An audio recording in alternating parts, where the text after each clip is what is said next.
give you a minimum of 100,000 naira monthly for your upkeep. Break up with them. You don't need a liability. You talk rubbish. You talk rubbish. You know, you don't get bad hair. You never reach 30 years, don't get bad hair. Now because of rubbish went through your head. How much do your account? And more. Every time, women leader. So me, where the copper now? A month, how much is my salary? This guy, he need. How much is my salary? Why would they give him 100,000? Okay, whoever me, okay, whoever. I'll see you here again next time. Anyway, now but they make this country difficult for men. Anyway, when they give you 100,000, me where the copper? How much federal government they pay me? Go steal. Okay. This they pay me. They pay on the Utem beer. All these rubbish motivational speakers. Now but they make this country go they hard for person. Anyway, when they give you another. Yeah, good evening, everyone. Thank you for joining us. Yeah, today is going to be an interesting week of the show. I've been experiencing and watching some of the spaces. You know, when you're used to YouTube for a bit, you don't necessarily know what is going on in other platforms. So I've been going around wandering in the wilderness of various different platforms, and what I have found there can be said to be quite problematic for our own people, the way the conversations are being had in so many platforms, especially TikTok. I know, X, as they call it now, is also quite a toxic place, like what we saw from Abike Dabri this week. But some of the underground conversations that are being had are a problem. Last week, I tried to highlight some of these issues. Instead, some were telling me that, oh, you are actually trying to inflame it, not to deal with it. For the life of me, I can't understand that. If something is a problem, you don't say you are trying to inflame it, especially when the context of highlighting it is not to praise it, is not to just read it, is to actually try to find solutions to it. And that was last weekend, Saturday. And midweek, we saw a representative of Nigeria retweeting a very, very derogative tweet about fellow countrymen. And I'm the one fanning it. So I really think that we need to be a bit more self-conscious about these things. And pretending as if something is not happening will not make it go away. It still exists. The idea is object permanence. They call it object permanence. You can't pretend as if reality is not happening. It is. If a car is coming, you pretend as if it's not there. Does it mean it's not there? It is there. So that is the point I was trying to make. But I guess we're going to stumble across that again, because that lady, the point she made, the retweet this week was very, very concerning for a lot of people. And I always want to put this disclaimer that the show is not here to divide people, not even between races, religion, or tribe. This show is a fan and a supporter of human beings and life. We are not here to support one tribe against the other. We are not going to be here to support one religion against the other, not one race against the other. But it doesn't mean you are not going to call out when somebody and any group is doing, at least as a group, are doing something to your people. It doesn't mean you should not call out injustices. It doesn't mean you should stay blind to people targeting your people. You can't stay quiet. Injustice is a threat to justice everywhere, isn't it? Is that not what Martin Luther King said, Jr. said? You can't see injustice anywhere and pretend as if it's a form of justice or it's not your problem. You have to address it. And I really wish our people learn to do that. Today, I witnessed a young lady being taught hatred. A Nigerian young lady being taught hatred by another tribe. And this lady was in tears. And I was just like astounded how the older generation are heartless with some of the things that they do to themselves. And we really have to start calling these things out now. It's not election time yet. If Abike Dabere is retweeting that now, what will happen towards the election? That is concerning. All right. So the show today is going to cover quite a lot of interesting topics. Elon Musk is they think he's going to become a trillionaire. I don't know what the point is. The guy is already stupid rich, and maybe he deserves it, isn't it? Because the guy has got Starlink and he's got SpaceX, he's got Tesla. Who has done that much? So maybe he deserves it. The Tesla car is not exactly bad. It's okay. Nobody can say Starlink is not performing. These are people that build things. Why can't we build our own? Already the Dangote that we have, we are like, oh, how can Dangote control all the oil industry and all the rest? Starlink is not only Elon Musk that owns it all over the world. There is no internet that is present all over the world apart from Starlink. Is that not a monopoly? These people start complaining that they should tear him down. That's another thing Nigerians do again. Oh, the guy is about to take over the whole industry. He's going to destroy the whole. Come on, man. We barely have anything. We don't even have our own refineries, and you're complaining that Dangote is about to become a monopoly. Is that your priority? Your priority is your people getting fuel. Good quality fuel in Nigeria. At least you can hold him accountable in Nigeria. People are complaining for things. It's like sometimes we act as if we are spoiled to an extent, as if you forget that we didn't have any. Just 2-3 years ago, we barely have we don't have any refinery. And now you see one person, now you suddenly, let me have the luxury of not letting him become a monopoly. So all those ones that were buying from overseas, that wasn't monopoly. Eh? When it's Oyibo monopoly, it's okay. When they come and buy our petrol as monopolies, it's okay. But when it's our own person, to build that person up is a problem. And we have this problem everywhere. We can't even let one Nigerian from a different type do well without envying them. We can't. This envy that we have, we need to stop it. This new generation should not be behaving like that. The old generation, yes, you can say they didn't know better. But this new generation, they should know better. They should know better. Some of I almost call it wickedness of our older generation. They poison the mind of the young against for the next generation. That's what they are doing. As if what they are doing is going to get us anywhere.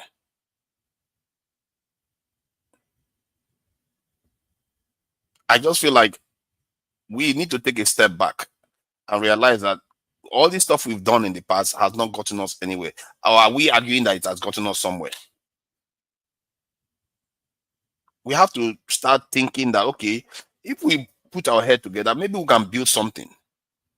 Create more Dangotes. Turn Oyema to a massive airline company. Because it has a blueprint that tends to work already. Expand his operations. Make his flight tickets cheaper. If you have to support him only. Expand Innocent. Create more of them if there are people, any part of the country. Because we're all going to be richer for it. Billionaires, where do you think they spend their money? Think they spend their money overseas? Especially the funny thing about billionaires is that they spend the money in the country that they are making their money most. That's where they spend most of their money. That's capitalist system. I think we are stuck in the mindset of socialist system and capitalist system. Capitalist system is a system where you create large institutions that are extremely powerful and have global reach. And I just learned that Dangote refinery is selling petroleum to America, which is beginning to make it a multinational now. That is what we should be creating. Companies that if the company sneezes, the whole world will shake. If WhatsApp sneezes right now, many of you, your family groups, they will be thrown into disarray. You will not even know how to contact each other half of the time. That is what billionaires and powerful companies can do for capitalist systems. That is what it is. You may choose not to like it, but it is the one that has been governing the world. So let me just play the video because I think I've ranted enough. Oh, it's not even that long. It's 12 minutes. Some people can rant for 30 minutes and they keep going on. You know, people say I rant a lot. This is just 12 minutes ranting I just did just now. So it's not even that long. So, but let me play the videos anyway of the events of the week. Tesla, I think we'll go with Tesla first and see what they are saying about him. You know, the guy, for better or for worse, he is what he is. Let me see if I can get it on now. Welcome, Christian. I can see you there. I see you there, Christian. Let me put it on. That the Pakistani warhead has gone missing. If you want it back, you're going to have to pay me $1 million.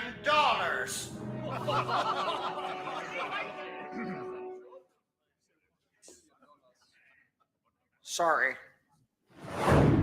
$100 billion. Gentlemen. Ah, the sweet Austin Power days of 1997 when Dr. Evil realized $1 million wasn't enough. And now $100 million is pocket change to the wealthiest in America. Tesla CEO Elon Musk could officially become the first trillionaire with Tesla's newly announced massive 423 million share pay package for the CEO. There is a catch. First, he has to increase Tesla's value to $8.5 trillion. You see that on the right of your screen. It's far beyond the company's current $1 trillion value you see on the left. And look at that in the green. That would be double the most valuable company on the market today, which is NVIDIA. Here's the chair of Tesla's board of directors. Coming up with a plan that will incent, motivate, have his time, focus and attention on Tesla. We needed to come up with a plan that was super ambitious. Also, he was part of the plan. He met with the board 10 times leading up to this. So he was part of exactly what this pay package could look like. I think it's important to note it takes 10 years to potentially get to this, which would be a massive milestone of $8.5 trillion in market cap. Also, he has to deliver on a number of other issues, getting deliveries up. They're facing fierce competition, especially in Europe, when it comes to Chinese electric vehicles, BYD. Other issues like robo-taxis. So there's a number of milestones he has to get to. He did tell Bloomberg in May he plans to be there in 5 years. And that's what the board wants to hear. Something else that's really interesting in this pay package, this was the quote directly from the board. Part of the compensation discussion is that he would receive assurances that Musk's involvement with the political sphere would wind down in a timely manner, Ding, ding, AKA ding. stay out of Washington. Yeah, and here's an example why the board wants him to stay the hell out of politics. Look at Tesla stock, okay? So starting in January, 423.79, and you can see it literally plummet during the time that Elon Musk was in the White House doing Doge. And then when he left, it started to come back up, but it's still not where it was before the inauguration. He obviously did incredible damage. See, this is why now. I think I remember saying it here that Elon Musk is going to find out why billionaires don't get involved in politics. And I think he has lived to find that one out now, the hard way, that you don't mix politics with business, especially the way he was doing it. You can't, you better be doing, if you want to do business and politics, I think you can do it, but you have to do it in a way that brings people together. If you do it in a way that separates people, all right, you're going to have problems as a businessman, because if you are separating people, dividing people, some people will hate you for it. But if you are trying to bring people together, by and large, they are not going to feel strongly against you, to be against you as a businessman. But in the case of Tesla, he was coming in as a very divisive figure, and he expects his business to be fine. That was very irresponsible of him, because a lot of people lost money because of his actions. But let me just play the video of El-Rufai facing conspiracy. You see, this is the thing about this government. Whenever you are not on their side, they seem to want to come after you. I'm not in support of. I don't feel sorry for El-Rufai for anything, but whenever you are not on their side, they use the state power operators to try to intimidate you. So it's interesting how they have picked him up now, trying to intimidate him. I don't think you can intimidate someone like El-Rufai anyway. Forget it. If anybody can intimidate that guy, they would have done it a long time ago. Let me just play the video.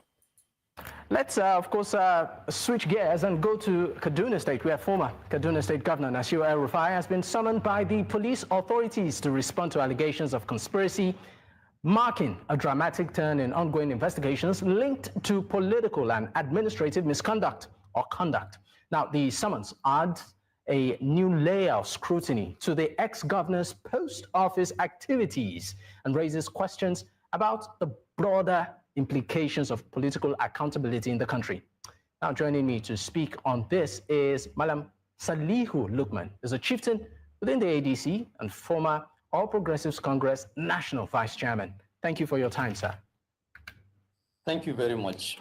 All right, let me first start by asking you the broad one. Malam Nasir El-Rufai recently in an interview made some strong allegations, and of course reactions have been coming back and forth, particularly from the ruling party, which of course some consider divisive.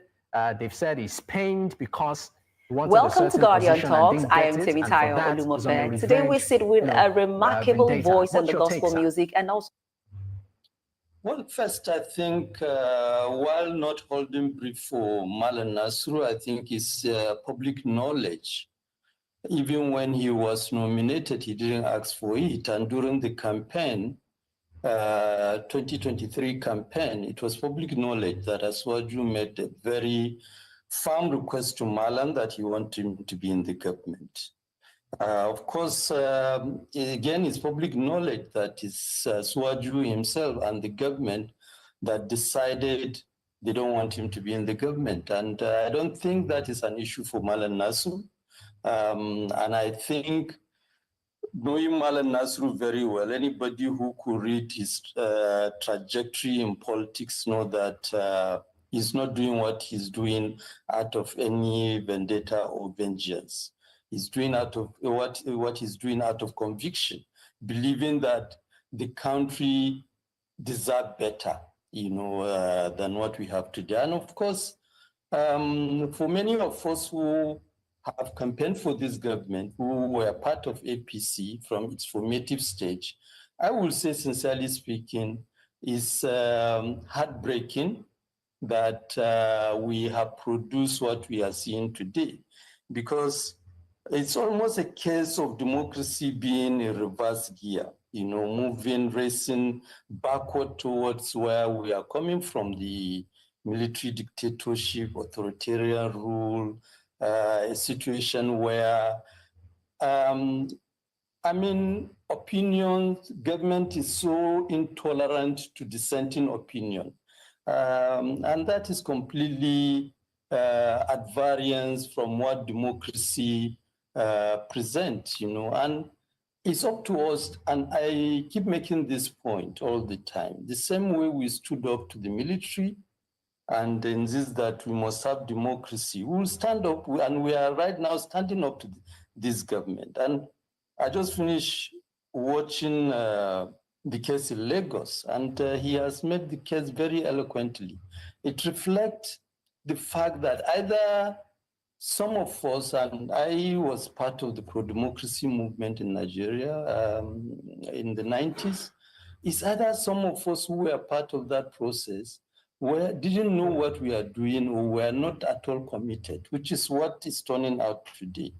And I think those of us who are committed need to really, really stand up and insist that thing which we fought for must be what Nigeria has as its democracy. I think, in summary, this is what I'm going to say.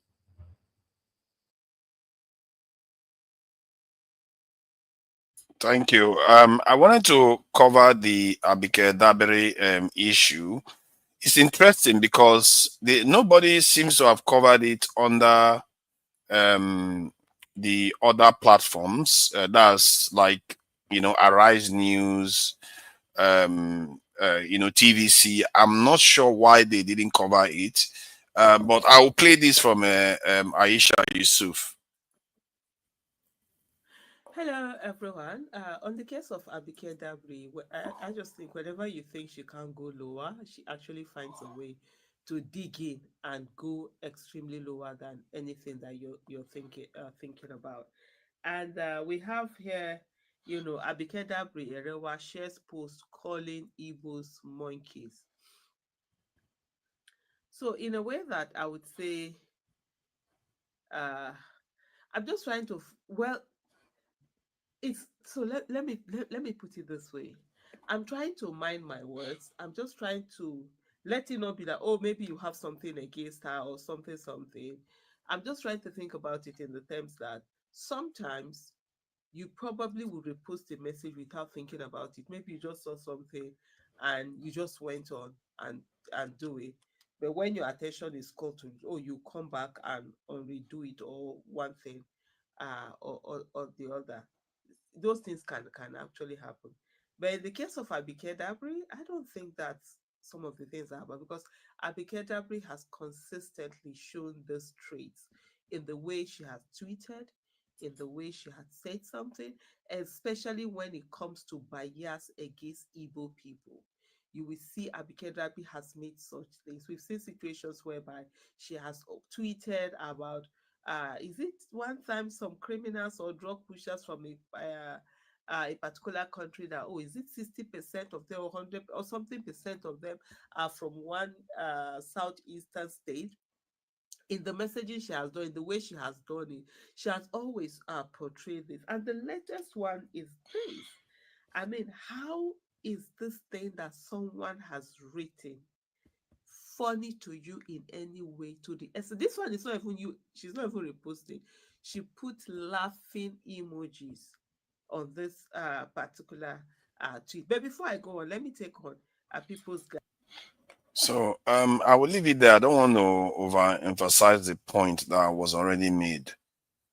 This is a feature that I'm beginning to see more and more in Nigeria recently. You can sense when these things are growing because you are seeing more and more of them occur. That's why I raised the alarm last weekend that something is not right.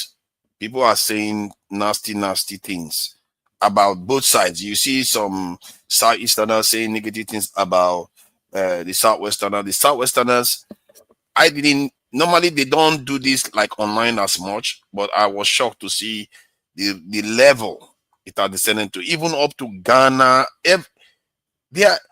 Now, you know what is happening now. Ghanaians don't target Nigerians now, they target Southeasterners now. South Africans don't target all Nigerians now, they specifically target Southeasterners now. The reason, because fellow Nigerians are going there to give them information and say, go after these people. It's like, where does this end? Like I said earlier on in the show, I was on a platform today and watching another elderly Southwest Eastern lady. Oh my God, this young girl, you can tell she was very young because of her voice. She was saying they need to stop these things. The lady was like literally crying and calling the Southeastern lady auntie and everything. Say they need to stop this thing. And this was about, they were talking about Alafin and this. They don't want this sort of things. These are young Nigerians saying the elders should stop it, crying. And that elder refused to stop. When I saw that, I just feel like on the day this country produces nationalists, a lot of people are going to suffer, because those young people will lend their support to them and say, these people have caused us too much trouble. A young lady coming and crying before you, telling you to stop, and you refuse. Not because she is against any side. She just says, stop, these things are not good. And she refused to stop. These are grown people that should know better. The same thing with someone like Abike now. That same young lady will see somebody like Abike and say, you should stop too, but she won't.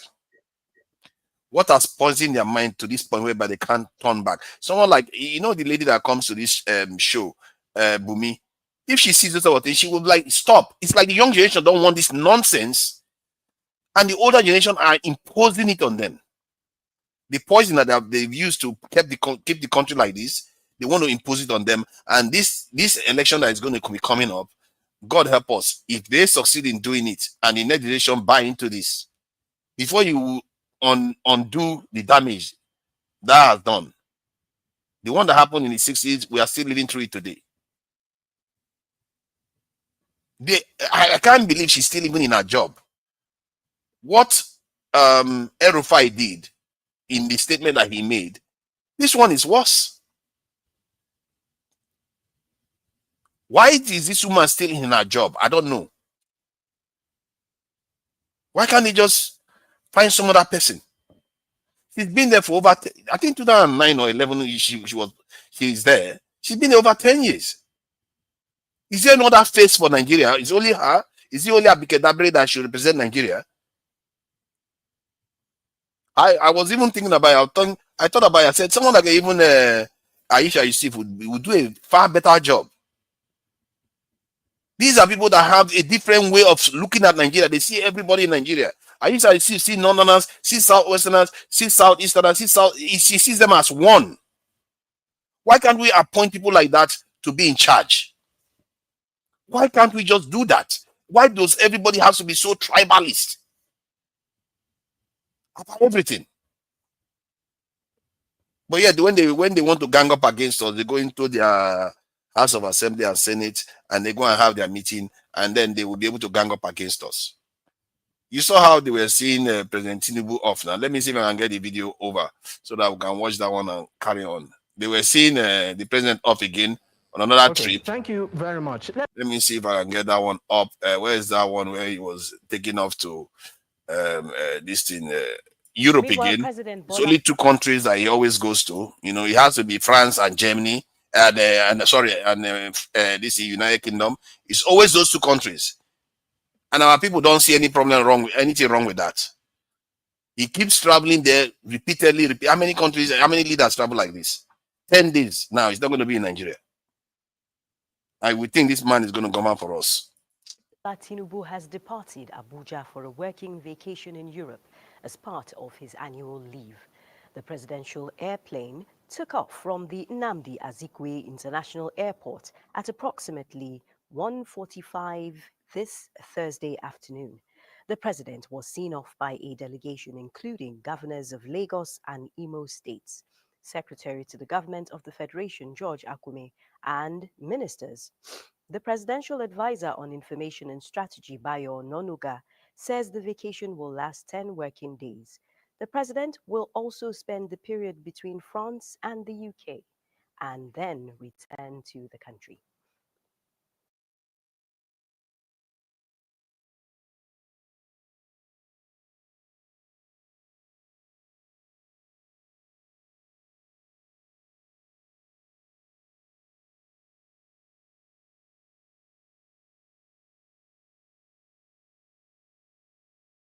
Sorry about that, righteous man.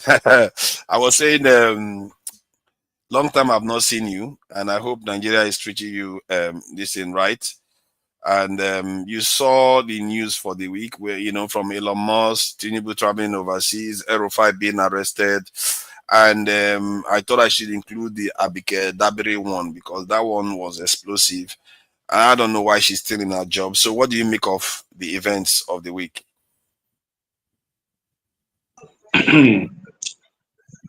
Yeah, forefather, good evening from here. I know we almost share the same time. Yeah, I've not been available for a while. I've been taking care of my health. I hope you have gotten, I hope it's getting better.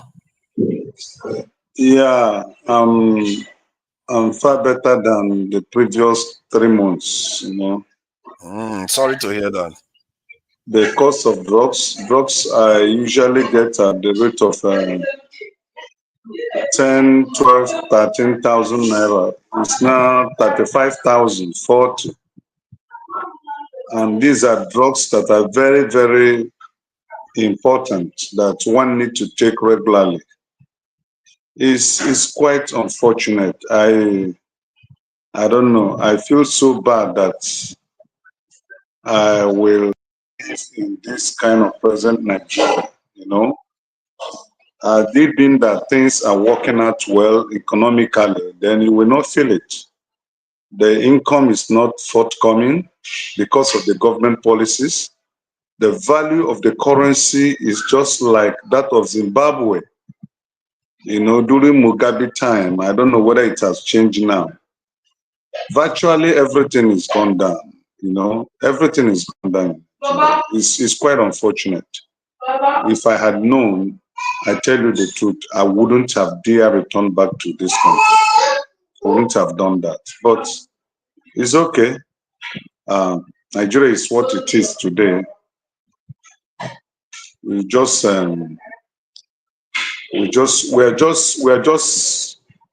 I don't know if I say praying, because the Nigerian people can't act. They are handicapped. I tell you, they are handicapped. Any person wishing or hoping that the poor masses that are suffering in Nigeria today will wake up one day to do something extraordinary, it's not going to happen. That's just a made dream. It's a daydream. It will not happen because the governmental agencies and institutions that are supposed to aid ordinary Nigerians to voice out, to say no to this, they have all been captured. They have all been captured by the government. So we are defenseless as ordinary Nigerians. I've always thought there's a lot of noise in your background, though. There's a lot of noise in your background. You may want to take care of that. Yeah, that's fine. I've always thought that Nigeria, was an interesting situation, because when you want to get a mobile phone in Nigeria, you have to present your fingerprint, you have to present your passport, you have to present your NI. So all that information taken just to get a mobile phone, I just feel like if you are in that country and the authorities want to abuse their power, you'll be easy to target. And that is what is happening now. Many people are afraid, because if you say one thing, they know where you live. Just by your phone alone, they will be able to track you, at least track your family members, and come for you. You see what I mean? So please go ahead if you want to say something. Yeah, that what you're saying is the truth. So we can't do anything, absolutely anything, nothing. People are very careful now, even on radio programs that we usually do call in and make comments. Most of us have just decided not to do that again, because, come on, if you are gone, your family suffers, So it's a terrible thing to be in Nigeria this time. Very, very terrible, honest. I never thought that democracy will bring suffering to us more than the military era did. I never believed it. I think I lived in Nigeria during military eras. I experienced it. I was part of those who protested when June 12th was nullified, annoyed. I was part of the protest, but they were not this tough on Nigerian citizens. Look at the Naira value. A bag of cement now is 11,000. So what are we talking about? Is it food items? It's no going away area. And the unfortunate thing is that the money is not forthcoming. And the little that comes has no value. You can't use it. Imagine somebody that needs a certain drug regularly in order to live, and you were buying it before between 10 to 12,000. Now it's 35,000 naira. And you have families you are going to take care of. How do you, and the income is not forthcoming. It is a sorry state that we are in Nigeria, honestly. It's a sorry state. I don't know. That is why people are kind of trusting that there will be divine intervention. It's only God. And you know, those days in this platform, when we talk about maybe God, and they say, no, Nigerians are lazy, we don't want to do something, this, that, it's not God. But with the situation of things now, with the state captured of state institutions and social, even the social, what do you call it, civil rights, civil organization in Nigeria are not forthcoming. They are not talking, because if you talk, you are gone. So just look at the kind of scenario we find ourselves, and we are hearing by January or thereabouts there will be another fuel increase. You know, attached to every 10,000 naira fuel you buy, you pay 500 naira, 5% tax on. Why? Okay, what was the reason of removing the subsidy to start with? The proceed from the subsidy, we've not seen the effect of it in the life of ordinary Nigerians. It's not reflecting in our education. Do you think, let me just ask, do you think if they told you what the 500 naira from every 10,000 naira petroleum will be doing, would it make you feel better? Let's say they say they were going to pour all that money into healthcare. Would that make you feel better? No, because they told us from the beginning that if the fuel subsidy is removed, they mentioned the things they are going to do for us. And 2 years, going to 3 years, have gone by. We've not seen 1% of those things that were promised. So why are you taxing people that are already dead financially? Why are you taxing them? Why are you taxing them? The income is not forthcoming, and you are imposing more tax on them. Come on now. Come on now. Yeah, There is no justification. that tax is not what they call progressive taxing. They should have, because that tax, every driver pays that tax and every millionaire pays the same. And that is not fair on the poorer people, because that will hit them more than the richer ones. They should have put tax on wealth, people that own properties, things like that, that they just sit there sitting down. Those are the kind of tax they should go for, because it's going to force them to use that property. They're just sitting on it, not doing anything with that land and that property. It's going to force them to do something with it. But this is our country now, and this government, sometimes some of the policies that they carry out, it just doesn't add up. I understand they need to get more money, because if the government gets more money from the people, if they use it well, they can now say, okay, we are every year, this is the money we can get from the people.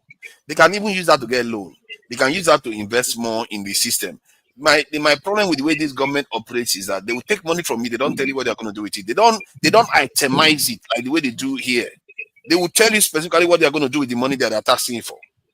But in Nigeria, they don't. They just tell you, oh, we're going to spend it on this. We're going to spend, and then when they spend it, you don't know where they put the money. That is the one. Yeah. That's where I really have issue with them, because go ahead. Yeah, forefathers see it from this angle. There are some certain degree of subsidy that we enjoy in the Western world. I've visited Angola. I've been there for a while on business trip, and there are some certain subsidy the people of Angola enjoys. I visited Benin Republic. I've been there for a while on business trip. There are some certain subsidy they enjoy. In Nigeria of today, there is no subsidy of any kind that Nigerians enjoy. There is none. And the government is making more money than any government in the history of this country. And yet the masses of this country are not feeling the effect of that money that the government is making. It's not reflecting in any sector or aspect of the Nigerian infrastructure or life. We don't have good road. We don't have good medical system. We don't have electricity. We don't have security. You heard what happened in Edo today. Just today, unknown gunmen brought down 8 and civil defense corps members, gunned down 8 dead, and adopted foreign expatriates that were working. There's no security. People that were traveling in Edo line today, this afternoon, they were kidnapped, and the passengers were taken into captivity. It's online. There's no security. So you won't say, okay, this aspect of the government or the governance is actually reaching out positively in the life of Nigerians. We're not feeling anything that is good coming out. Is it the cost of food? Go to the market. The food is meant for the bourgeoisie, the high-earning Nigerians. Today, when I went out to pick up some vegetables, within 5 minutes, I am telling you, God is a living witness. Not less than 3 young men have walked down to ask me for a help. I'm telling you, within 5 minutes. Just if you stand to buy something, people will queue where you are buying something to ask you to help them. They have not eaten even once in a day. Yeah, people do beg. I know in the Western world, people beg. But the level of begging in Nigeria today had never been what it used to be before. Before you say maybe this, people that are handicapped that begs, once in a while you see these junkers beg. But today is a healthy, well Nigerians that are queuing up. Righteous man, while you were talking, I just thought about it. I checked the security issue you highlighted, and that's quite accurate. It seems like a terrible, insecurity issue still present. But what I observe in Nigeria is that it appears to be that the younger ones that are educated, especially university educated one in any kind of sciences, technology, maybe not even, they seem to be, what they are doing now is go online. Some of them are on TikTok, some of them are on Instagram, some of them are on YouTube. They want to make money. Some of them are even doing freelance work from this in Nigeria there for foreigners. So is it that this hardship you are describing is hitting mostly the elderly, the older ones that have a traditional way of making money? When we talk of legitimacy, you should understand, you do a legitimate job and then you earn a legitimate earning that is going to, like me, I don't make money that will make me, when I go to bed to sleep, I will be afraid. So these young ones, this Z generation you are talking about, their upbringing is quite different from the upbringing that we had during the time we are growing up as young ones. What they are seeing today is a flashy life. And who do I blame? I blame the elites in our society. Because what the flashes, what their children, the way and the manner their children live is something that, okay, come on, I can also do it. I can also live that way, if not through a legitimate means, through an illegitimate means. I will achieve that. Did you not hear that a weekend went to abroad and bought a building or a property worth billions of naira? Did you not hear it's online? He didn't deny it. Wow. Our people. So it is quite unfortunate state that we're in. Honestly, let me tell you, my mind is that I have just decided to say, God, let your will be done. But to say that the Nigerian masses can do anything, my brother, anyone that is promising you or saying that is just trying to play to the gallery, just to, bring some excitement and hope. That hope is not visible, and that hope will never come. Because we that are in Nigeria here, that are doing legitimate work and trusting that somehow there will be solution. There is no policy of government on ground that aid positively to support what we are doing. There's no policy. The policy is against those that are doing legitimate work, that does not want to get involved into crime.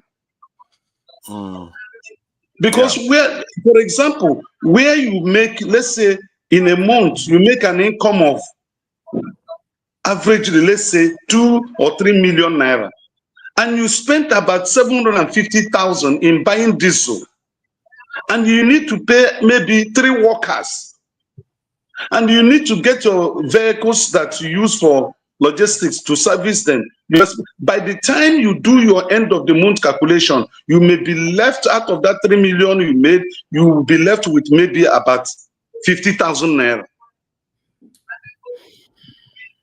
Because of the policy of the government. Yeah, I think I've seen it occur in Nigeria, and there are things that are not always bad. Let's like the tax reform bill, student loans policy that he issued. Like, what I'm the biggest critic of this government in terms of what they've done to the Nigerian economy. That thing that you described, that people have money, but it doesn't go to do anything because the money is not as useful anymore. It's not as powerful as it used to be anymore. It doesn't go far. You can have 100,000 naira. You can't hope to survive on that in Nigeria anymore. If you have even one child a month, you can't.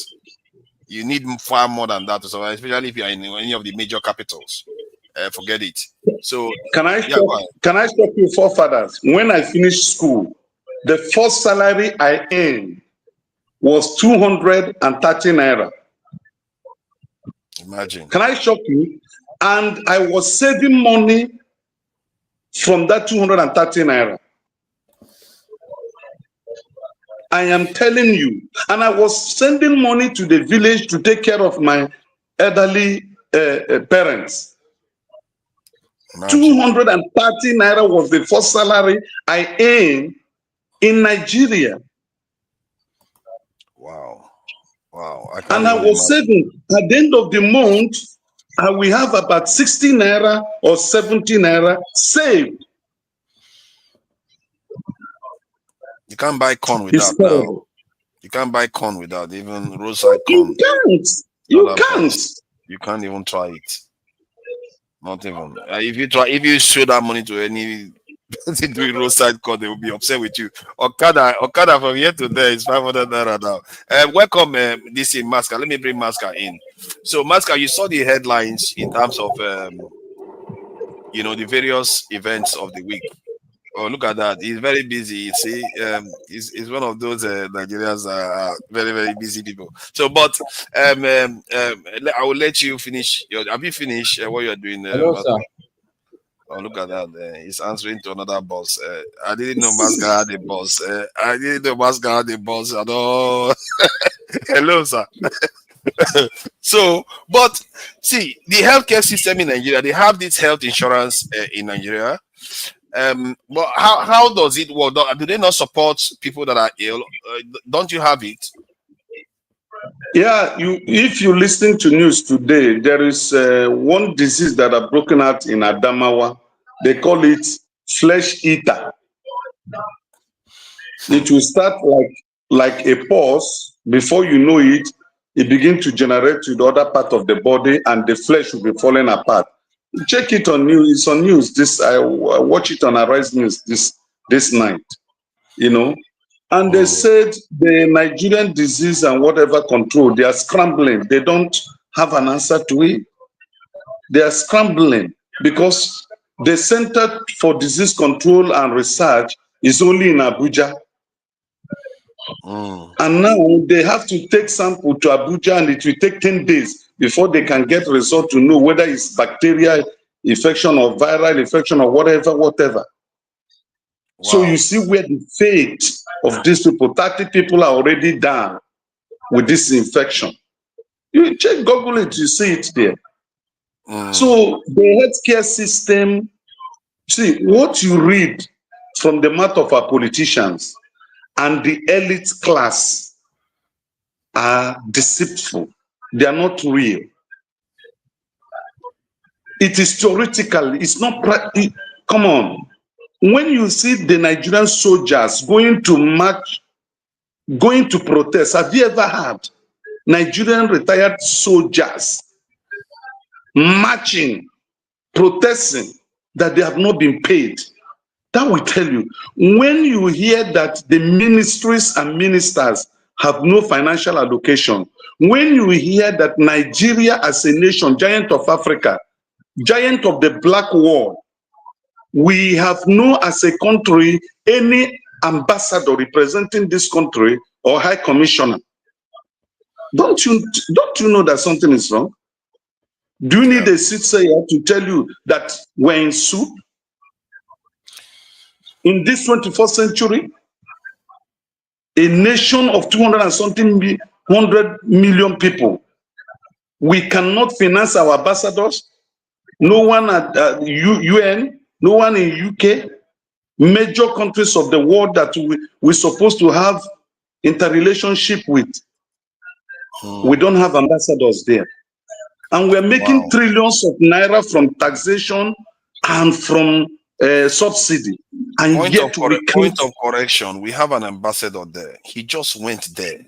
How can you say that? Tinubu is the ambassador to France and the UK. He's always doing his job. I think people misunderstand him. That is his job. That's why he's going there right now. I don't know why we misunderstand. You think he needs to appoint any other person? He reports directly to them. This is what is going on. He's gone there now for 10 days again. And then he comes back home again to come and work for us again. That's what he's a very hard-working man. This is what is going on. What am I going to do? This is Nigeria now. Nigeria is a country, one of the few countries where their leaders just keep traveling overseas and they don't say anything. As if they wish him well, let him travel and never to return. All right. So let me, Mask, are you there? So if you are free. Yes, I'm here, forefathers. Everybody has a boss. I see. Yeah. you're welcome. It's true. But, we all have our boss. What you should know also, we're Africans. We are very respectful. Mask, I greet you. Righteous man. I was smiling. You know, I said, okay, we Nigerians have taken over the show from the diasporans. Oh, look at that. It's true, you know. Nigerians, and you guys say nothing is working. The internet is working, oh. we have pushed aside the noise-making diasporans. Where are they now? Where are they? Look at them. They've all run away. They've got into hiding. They know they'll be called out now. Hiding. You know? It's quite interesting, you know. Two of you are actually on the ground in Nigeria. You're welcome. You know, all these fake Nigerians. That's really good. That's really good. So, what do you make of the events of the week now? From the president going overseas, Abdike Dabere, Elon Musk becoming a trillionaire, and El-Rufai kind of being targeted now. Say he paid money to bandits. So, what do you make of it? Too many things to talk about. Let me see, which one will I pick now? Okay, let me start with the president going to France. Yeah, he's gonna go to UK and France. It's always two of them. My take is, look, certainly the guy is not very well, and I'm not surprised. Myself, I'm far away from being at Tinubu's age. But I know that once you are there, once you are in their the range they are now, it's only logical that every now and then there's one major issue that you have to go and deal with. Okay. Part of the problem is I think we ourselves are to blame. Because if the president says he's sick and he's going to go for treatment, we are not going to be very sympathetic. A lot of people will make, so we don't even give our I don't know, it's neither here nor there. So I feel I'm confident that this man is not very well, and like I said, it's not a big deal for me. It's not too complicated to see. When you're probably 70, 80, what do we expect in this time and age? You know, so I guess it's the going overseas part is where it's not the illness part. The illness part. No. We don't have hospitals here. Look, I've taken my wife outside this country for treatment, and it's not that there is no. She had a brain tumor. The issue is that there are surgeons here, okay. But the reality is that when you put everything together, it's wiser if you can afford it. Then to take her out of the country. You are a little bit different because you are a civilian and you don't hold high office that has the power to reshape the country. This man has the power to build an ultra-world-class hospital in Nigeria, in Abuja. Yes. He has all the power. See, look, I know where you're going for fathers. I totally agree with you. You remember that day when we have that discussion, I was in support of you. I believe that it's just the normal issue with us. We don't do anything good for us. We look for excuses. We can do a medical city in Nigeria. Security will be there, water will be there, electricity will be there, everything will be there. It's a city, for God's sake. Even the good schools will be there. Okay? We would do houses that are fit for foreign doctors to come and stay. So it's not that the country is bad. That I will not take as an excuse. Yes, the country is bad, but you can isolate a place and do something good.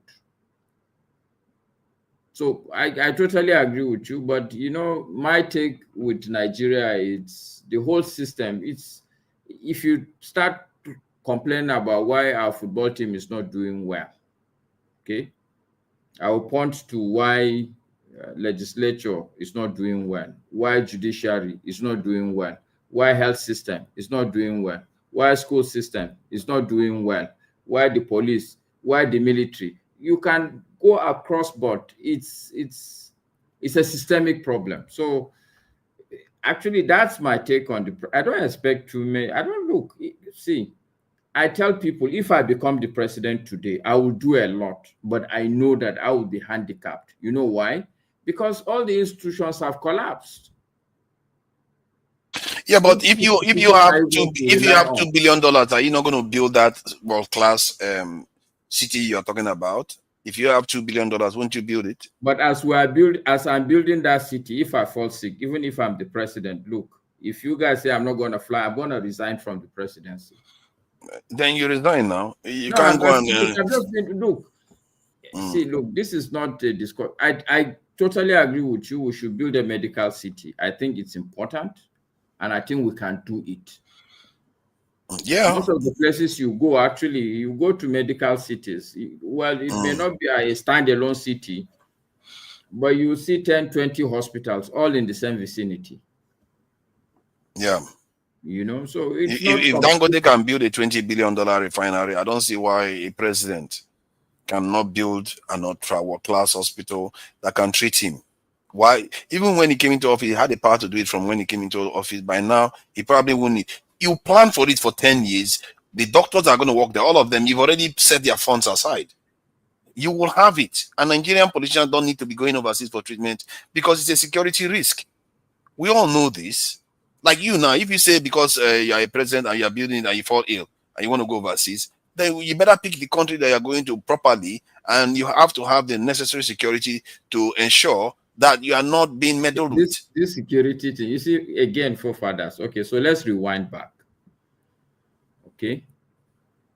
Are you suggesting that the people who are gonna have security issues, you think they wait until you come to their hospital?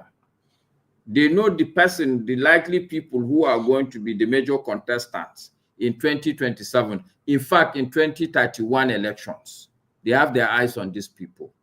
They haven't yet become presidents. They're not going to wait for you until you come to your hospital.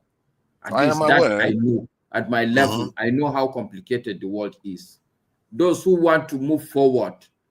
I get where you're coming from, though, but think about it from this point of view. What if, let's say they know you, they've already tapped you up, but what if you wanted to do the right thing, but this infrastructure is not in place, like you were saying? Then this is look, this discussion should be called iffy, because we know that this. No, seriously, because we know the president. We know the policies that are being implemented. Somebody like me, I can tell you that these are textbook IMF World Bank policies. Okay. So to start, see, my point is that the same president wanted to invade Niger Republic. So let's not have this discussion. No, I agree with you on all those ones. You have to see where I'm coming from. It's it's you that have to look at where you're going.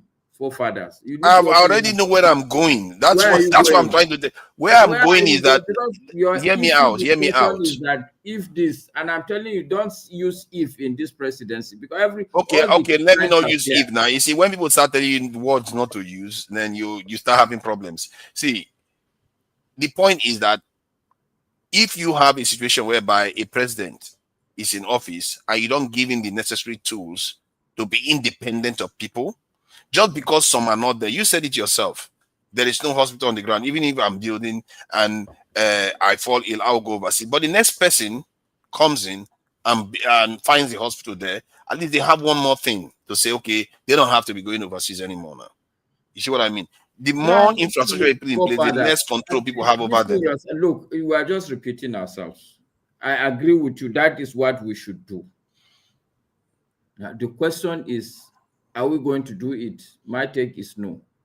If you ask me why, I would say one reason is because these are people who are not at that level, sincerely. They are only worried about holding their position.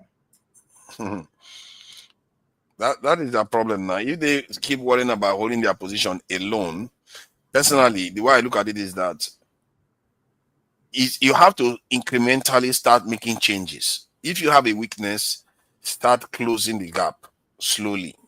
If you don't have to be a genius to close everything overnight, but do the ones you can, so that the next person that comes has less this burden. You're saying forefather is fantastic, but I think the analogy I will use, you're asking the man who is still sleeping to bath, because look, it's good to bath. You bath only when you wake up. This country is still, I've said it before, this country is in an inertia. This country is asleep. All of us. Forget about the noise we make. It's like, when you're sleeping, you're snoring. It's nothing. You're not snoring. You snore, you change position. You continue snoring. People will see you move, but there's really nothing. You are in a slumber. If you had to wake it up, do you have any way of waking it up then? Yeah. Like I said, I've said it also severally. One of the things I believe we should do is that these discussions we're having, we need to begin to fine-tune low-hanging fruit. I remember this lady, Black Beauty. There was a time she came. If we're really going to come out of this thing, there has to be a plan. And that plan has to be like a 50-year plan. And that plan should probably not even be written in English. Yeah. You get what I'm saying? There are these long distance things. To come out of this thing, we have to run a marathon. But I also have said, the beauty about the kind of system we find ourselves in is that there are bus stops. Every 4 years, there's a bus stop. The sad thing about us Nigerians, which is a confirmation that we're all sleeping, all the noise is nothing but snoring, is the fact that we complained about rigging in 2023, right?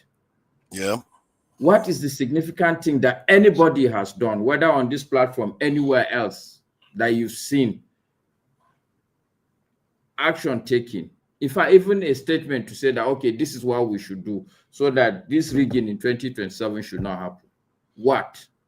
There has been almost zero action. A lot of words have been said. I've never seen one real action that I have is putting said, and I'm instruments in place. convinced that it's possible if all the people, only this platform, only this Dr. Damage's platform, we can build a robust system where, in fact, a channel that day on election day, where all the booths in this country, we could actually create links where you can upload everything online. Yeah, it's not impossible. Look, so this is YouTube. So it's not like somebody here will tell you something is down. Anytime they can switch off internet. But if you have the pictures in your phone and you upload it to YouTube, anytime they put back internet, this thing will come up. These are some of the things that, if you ask me, you may not put your candidate in 2027, but you begin to close the loopholes. Because look, everybody has brain. That's the truth. The politicians, it's not their leg they are using, it's their brain they are using to rig. Those that are, of us that are not happy, we should also use our brain to look. The mere fact that if you're chasing somebody, you're going to put him at a defensive. You get the point I'm making? Today is a field day, a free day for everybody here.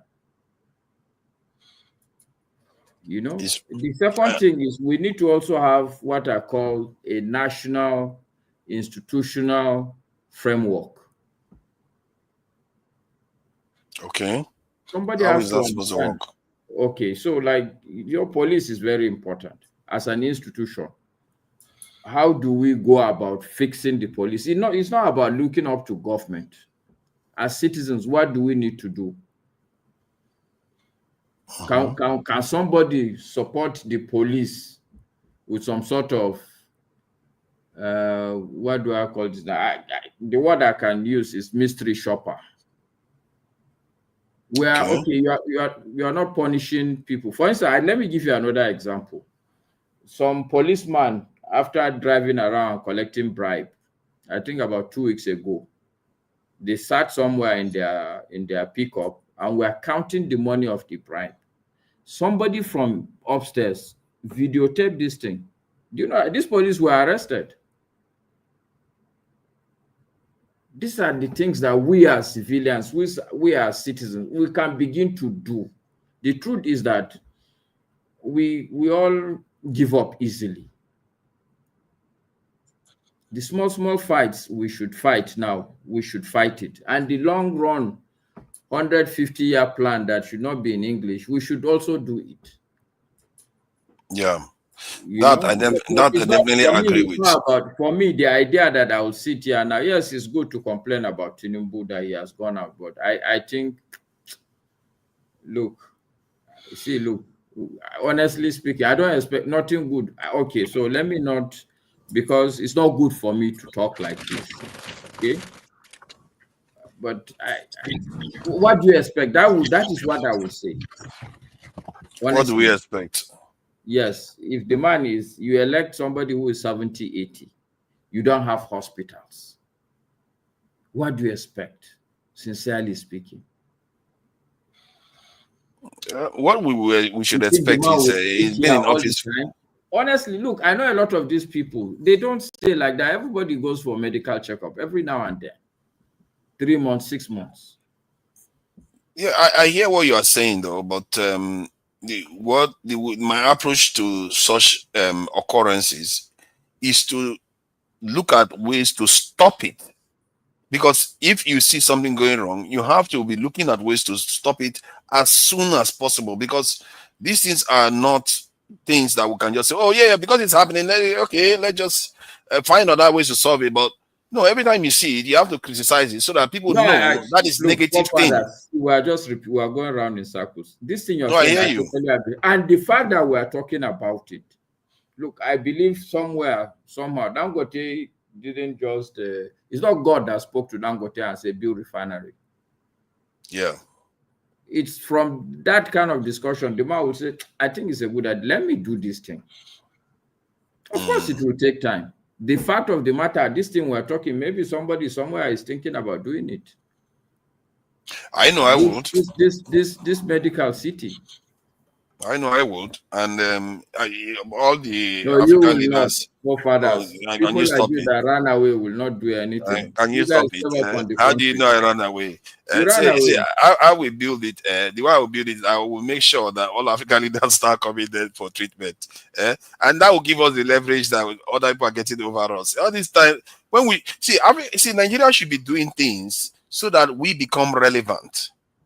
We are irrelevant on the continent because the foreigners can just come and access everybody. All this thing now, Nigeria is asleep. Nigeria, all the noise you're hearing is just snore. You think it's just snore. I hear you on that one. I think asleep is something you can describe Nigeria as being, really, because if you look at everything that we do, it's not very conscious. But let me play this video because it's interesting. While we are talking about things not happening in Nigeria, there are people doing some work, and I feel like that there are two sides to Nigeria. You see the spark there, and nobody seems to want to light it up. But let me just play this. This is a Western News France, and this is Nigerians doing this. It has nails, wrinkles, and fingerprints, but this is not actually a human hand. This is the Obobong hyper-realistic bionic arm. Businesswoman Gift Uzun is the first to try it out. When we are launching it, will be my greatest happiness ever. I feel so good, like I'm happy. Finally, I'll have like 2 hands. This innovative technology detects signals that the brain sends to different muscles in the hand. The laboratory was initially founded by the Amanam brothers, who were looking to solve a very personal problem. Ubobong was born out of the quest to solve an individual need from my younger brother, Ubobong, who lost his arm or his fingers to an accident some years ago. So Ubobong decided to invent this idea called the Ubobong Bionics to add functionality to our already made hyper-realistic prostheses. The product is after years of research in the final stages of development. The hand is now strong enough to carry handbags or grip onto the wrist of its designer. I know how it feels like to lose a body part, and no matter how small it is, it's very painful, and I feel so fulfilled. I feel so fulfilled, and it gives me joy to see I can put a smile on someone else's face. The Amanam brothers' fusion of technology, cultural identity, and artistry marks a new chapter in prosthetic development. They hope to make their artificial limbs affordable worldwide. They have... Hi. He literally made that leg look like the leg has got bruises. What is that all about? The signature trait of Nigerian legs. Where they've kicked stones at did you see that? What is this there? Why did he put, like, let me just show that again. That is very interesting. He literally, look at the detail there. He put that detail there, like, you know, the typical Nigerian leg.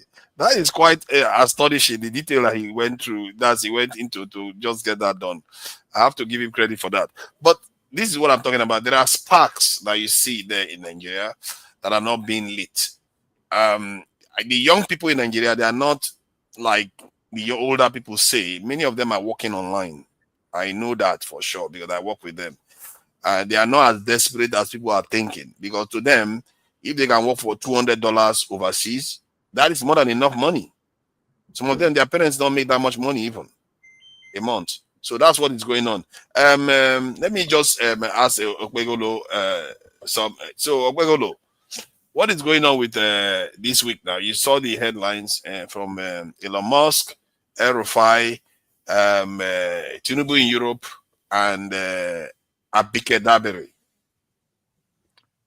What do you make of them? Elon Musk being en route to become the first trillionaire within the next 10 years, I think to me is the second biggest headline. The biggest headline is the dinner Trump had with what Adam Smith called Masters of Mankind. Those who are in charge of how the world works, pretty much factors of means of production. So the dinner was he assembled all the Silicon Valley guys, which pretty much are in charge of the world that we're living today in terms of the technology that is powering the world today and for the next 100 years. So bringing them together in one room, that's I think that would be something that we're all going to be referring to for the next 80 to 100 years if we are now the way things are going. So even the progressive leg that you show, the advanced section of it is what those young men that Trump assemble actually represent in terms of transhumanism and what Elon Musk is doing with in his Neuralink and all that. So that's the world that we live in today. That's the future. I mean, I think there was a league of a mic between the other group that assembled in China. They are leaking by talking about how they are post-mortem, how they will live up to 150, 120 years. That there's a possibility of that. The research is going on. I don't know if you saw that. Between I did. Ovie, I have to say you're beginning to impress me because it looks like you are doing your due diligence to follow the actual trends going on around the world. Look how you're talking about transhumanism and cutting edge this in AI. Okay. That's the conversation that we are having within us. It's not up to par. So you just have to, once you speak like that, say this guy that conspiracy theorist.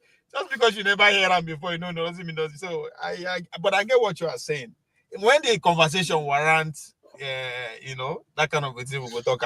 Just like when Mascot and his brother, the rich Nigerians, they say that they can't brag. Instead of make you use that small money to mobilize your street people, find where to look for solution. Now can't use them online. Can't they use them buy internet data? The followers they make noise. Masca, the money where they buy data, you and I, but don't join force, mobilize people for streets. You are looking for solution. You see, when white people think we are still living on trees, I don't get angry because even my black brother now is thinking that in Nigeria, internet is still an issue. So. But yeah, so that's where the world is right now, and to every other thing, the Bola Tinubu going to. I don't know. I seriously don't understand why people are finding it. Is it that people are hungry? Bola Tinubu they travel. I don't get it. Is the fact that he goes overseas quite frequently and for healthcare too. That is so don't we know the reason? I don't know. Those are the people that invested more in Nigeria. So you always is going there to give audit. The money you invested, this is it. That's normal. If somebody invest money, if I give you money to do business, if I say I want you for America, you go come.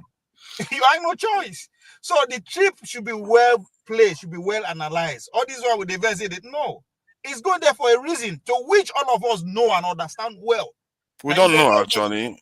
What is your own reasoning of why it's going there? Is it because they are our biggest investors? All these billionaires being invested in this country, now your money. Why do we need those billions? That's the point. It's not about you are asking why do we need it. We don't already collect them. So he's acting on what he has collected. So the question you are asking now for tomorrow. Okay, let's say okay. That should be the argument. Why are we? Well, he can be going to other places to generate wealth for Nigeria. Why is it only these two countries? Nigeria people get money to invest more now. Me and you all agree how the economy of Nigeria works. Now those people they invest, but it's everywhere. Let's be. But they are not the only ones that have money in the world. But to Nigeria, you are not getting my point. I say people who invested in Nigeria. I'm not those who get money. Yeah, but they've already invested. You need to go and get more. Not going to the ones that have already invested. But that now me and you to speculate. But the fact that there's money, there's foreign money in our system. What do you expect? I cannot give you $1 billion. But you saying that it's just in investment is the reason why he goes there. It's pretending as if you don't know the other motives of the reason why he goes there. He's basically going there because these are the people that are controlling the Nigerian politics. But that's the evidence that he's going there. That's the point. He's going there for a reason. To which all of us know and understand well. What is your own reasoning of why it's going there? Is it pretending as if you don't know the other motives of the reason why he goes there? He's basically going there because these are the people that are controlling the Nigerian politics. Okay. So it has nothing to do with, it's not necessarily based on just finance. Because if it was finance, China has more than both of them put together. You are not getting the point. It's not about how much you have, but what skin you have in the game. How much you get for the system. Yeah, but you're gonna get, see, my point is that you can, if you, that's your argument, you can do it so that China has more skin in the game. Because China has more money to spend. Hold on. Tinubu, they go everywhere. Why are you No, talking as not everywhere. Not everywhere. Yeah, but Tinubu was not in China. Very briefly. Does it? So that's it. To Nigeria, me and you. Very briefly. To Nigeria, the fact that we are agreed that there's money coming from outside, we should not be hungry if the man is traveling outside. Actually, we should be if he's going outside. We all know this is not about this.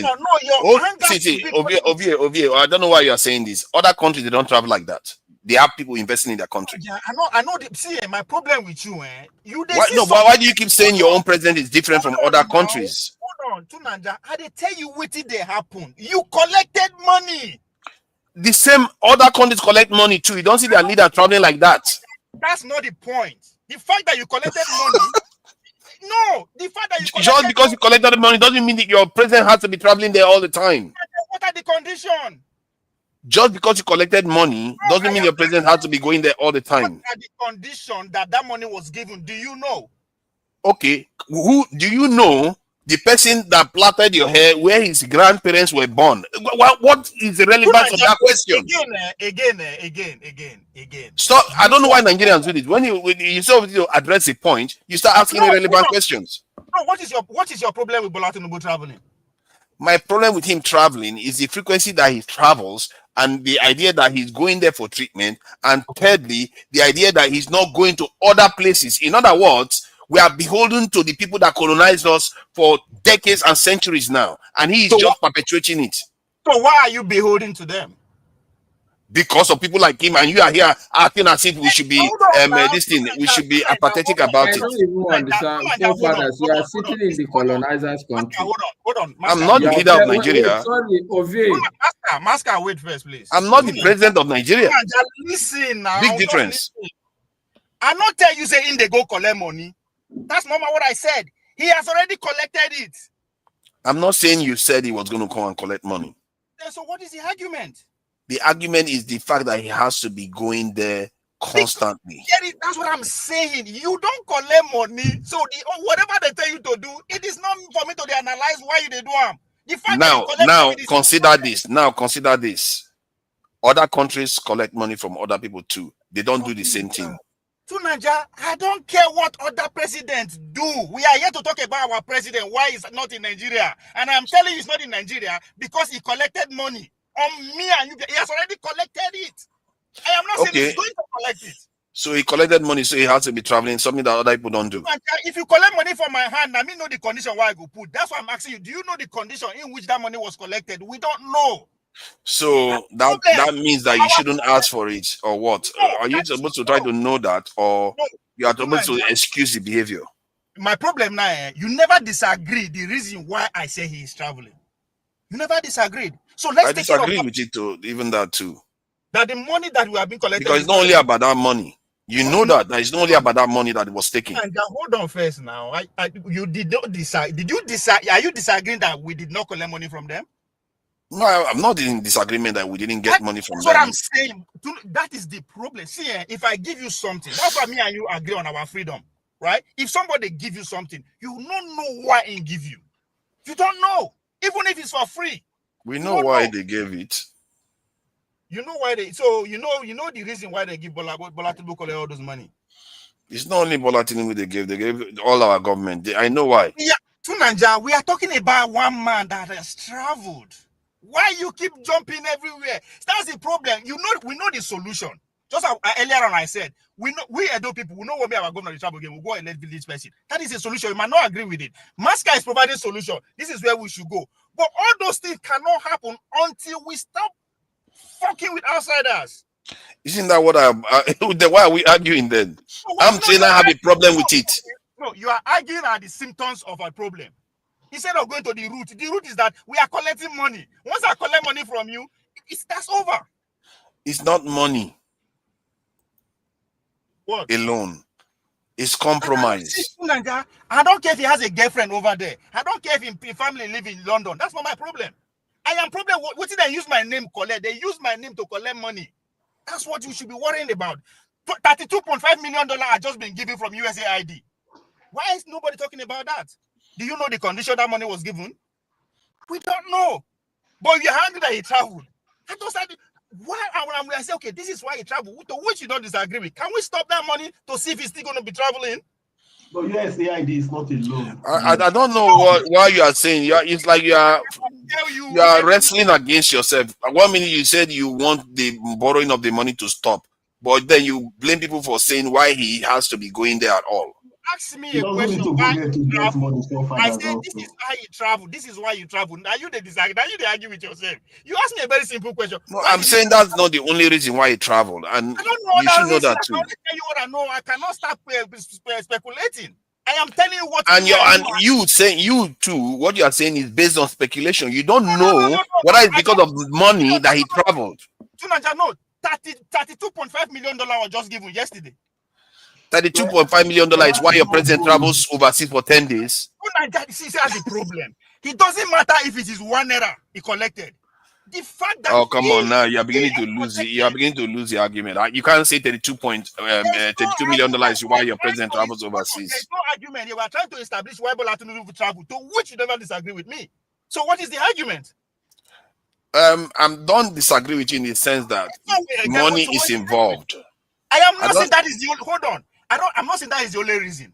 Then we are not arguing. Then, so why are you making it look like an argument? If we are now, you say now we be the problem. Now they say this is where the problem is. Forget about his traveling first. In order for you to stop his traveling, you like to go. You like to do people round and round and round and round and round and round. Like they keep chasing you round and round and round. 1 minute you said you. 1 minute you. Let me say what you said. 1 minute you said he went there because of money. I said okay, it's not only money. Then you said oh yeah, you also agree that it's not only money. Then you said why are people complaining that he's going there? I said people are complaining that he's going there because it's not good for us. Then you say yes, you agree too that we should stop begging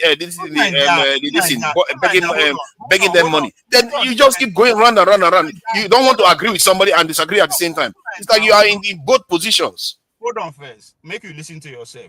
With the question you asked me, why Bola Tinubu travel, I should give you a reason. That was your question, right? Now I can give you 10 reasons. I can give you 1 reason. I don't think that was the question. No, I said, what did you make of it? So and I follow by asking. And whether it's a good thing. Hold on. I follow by saying, is it because he travel or the shenanigans when they go do? I follow by asking you that. to which you give me open floor. I say, okay, let me concentrate to what is obvious to everybody out there. One of the reasons that our leaders don't have choice than to complete their commitment is because they collected money. Am I saying that is the only reason? No. But I can only attack one reason, find one reason and follow the solution. You find another reason, right? But there is a reason why in they travel. That is the most important thing. And if we don't tackle that reason, they will keep traveling. Okay, I think we are in agreement on that, and that is where my mind is going, and I wish that that's where we're going in terms of, try to deter these things. Because if they start knowing that we the people are not happy with this, and more of them start knowing, who knows, the next president might pick up on it and say, you know what, this behavior is not good. Maybe I shouldn't do that. Because when he came into office himself, he had to redo the Aso Rock this thing. They literally announced that they are going to try to limit the times that he travels overseas so that people can be flown in, because they saw what Nigerians were saying about Buhari. So the more people say something, it might alter their behavior for the better. Me and you and the media, where they question the government, I think we are phrasing our question wrong. The question should not be why in the travel. The question is to come. So money come from here. Why are this money coming in? That's the question we should be asking. Even though we know why the money they come, right? To alleviate whatever, but we know it is against our own interest. That is what the media and the intellectual body of Nigeria should focus on. Not how you travel today, It will always travel in as far as this agreement between them and the money outside on our behalf. The money is coming from everywhere. I just picture what we not need to go far before we know that we agree on. That's why we went that narrow. I am not saying money is not coming from China, money is not coming from Ghana. No. But what me and you, for the sake of conversation, we can actually see and just run over it. That's why I narrow it down to that way. So the problem is not that he's traveling. The problem is the reason that is making them to travel. I think at the core of it, for me, at the core of it is the unusual nature of it. And until we start understanding this is where I depart from you then. Until we start understanding that this is highly unusual behavior, it's only African leaders that do this. Foreign other nations, yes, I actually searched it. Let me finish what I'm saying now. Let me finish what I'm saying. When I searched to find out how long other leaders travel overseas, it's highly irregular. You have to go back, I think 1970s or so, when a Japanese leader went to the West for them to even spend about a week in America. They don't do that. Leaders don't do that. Even the UK leader doesn't go to America that long. Yeah, but Tunanja, why I said is no, all of our president. But Tunanja, this kind of conversation they stress me, because at the core of it, me and you agree that our economy is foreign. So if that is what we agree on, then what will they argue on again? Until we deforeignize our economy, until we have a national economy, then we will see the travel. Because again, another aspect of it is very confident. It is very his power is not challenged. That's what it means. Nobody feels challenging power. That's why he traveled the way. Because if you know where you are sitting, millions of people will take advantage of any mistake you make. You will not do that. But for him to just travel and live like that, not even travel in power, what does that tell you? They are all in agreement. So what are you? Let me ask LV, based on what you have said, when you say that if his seat is threatened, what are you insinuating? That if the president is afraid that if he travels, then somebody will take over power from him? Is that what you are insinuating? Isn't that how power is power? You mobilize. The way you have spoken, what makes me scared is that you know that Liberia, Charles Taylor was in America, and when he came to Liberia, what he brought was chaos and bloodshed in the name of that he's coming to liberate his people. You know, what you have just said, you kind of paint a picture of you're not painting look, countries don't prosper in anarchy and in threats of toppling government. No country prospers like that. Humanity, we've stayed so long on the earth. And there's historical data to show how countries grow. You have countries. Let's start it strong. How do you put power? So it's not about no. The more you focus about power, the more you are talking so much about power, you will find out that when you have leaders that this ideology you have painted, countries don't actually have organic growth based on what you have said. Hold on. Desta. You are complicating yourself. Nobody is talking about how country to go, how country not to grow. Nobody talking about. Hold on now. I am merely highlighting what is already happening. I am not telling you what will happen. So I don't understand the confrontation. I'm telling you what is happening. You are not disagreeing with me that all this I've said that is happening. That is the problem first. What I'm saying, I'm not trying to. I'm just saying. See, obviously, what I'm saying. While people are trying to postulate solutions for problems, we must be careful to postulate solutions that will lead to growth. That's why I gave you Liberia. Samuel Doe was there. Charles Taylor came and said, "Oh, we're going to revolutionize the place." What did he do? He brought mayhem. He brought chaos. But my point is this. Whatever it is, it's just like the same way people were complaining, oh, Goodluck is bad. They voted in Buhari, was worse. We put in Tinubu, was worse. If we are a people that continue to make things worse, make our decisions are leading to worse, we should start interrogating ourselves, really. And I'm seriously, I don't understand what you are saying. I don't understand what you are saying. Okay, what I'm saying is that the direction you are going, what you are saying, doesn't seem to paint a picture of a progressive society. What picture am I painting? If for you to think that a leader cannot, I'm not support, just get my right. I don't support the president traveling. But you seem to paint a picture that is because there's no threat to his position now. That's why. You didn't paint any picture. It's your mind that has created the picture. No, we are listening now. What he said. Hold on. What trigger you is that taking power? You should ask me, what do I mean by that? Okay, what do you mean by what do you mean by taking power? Election is coming 2 years time. Do you think if the way Nigerian election is, when we have incumbent, if they look for every move, you go move. So you take opportunity of his absence, you mobilize. That's why they indirectly they put it to mass. Hold on. I am not his absence. To take over power. Hold on. When it is your turn, hold on, please. Okay, no problem. When it's your turn, you disagree because I don't understand this kind of. I don't want you to lose your train of thought. That's all. What we are talking about is very specific. Why Bola Tinubu travel and why they travel? I don't understand. Because he's going to meet his political godfather. Allow me to speak, please. I am not painting any picture or provide any solution. I am merely telling you this is what is happening. Look at it. I am not giving you any solution, telling you that. No, I don't understand why you argue with yourself. Progress. Where does those come from? What we are talking about is very simple. Why Bola Tinubu travel and why they travel? You say they provide solution and they paint picture. I'm not painting picture. I say that they give us money. After they collect money, there's an obligation that comes with it. It's as simple. That's the simplest thing I said. If I give you money, you collect them. Let me know why I give you. Even if I tell you not free. Nobody disagree with that. He said the pen picture. What picture am I painting? Am I saying the guy will collect money again? No. Every of our ex-president, they do the same thing. You are using Liberia as an example. You see Chancellor came from America. That's everything you need to know because when the destruction they go on, what did America do?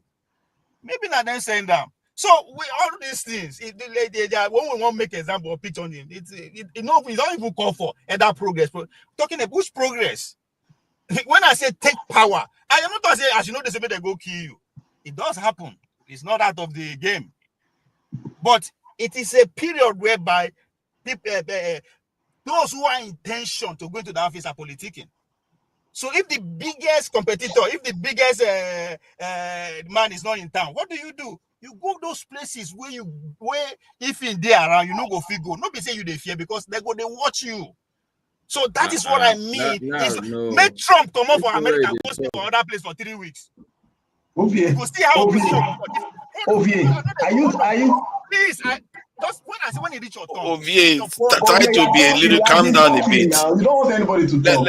Let him interject a bit. Try to. Ovie to calm down is like asking Tinubu not to travel. I will not interject.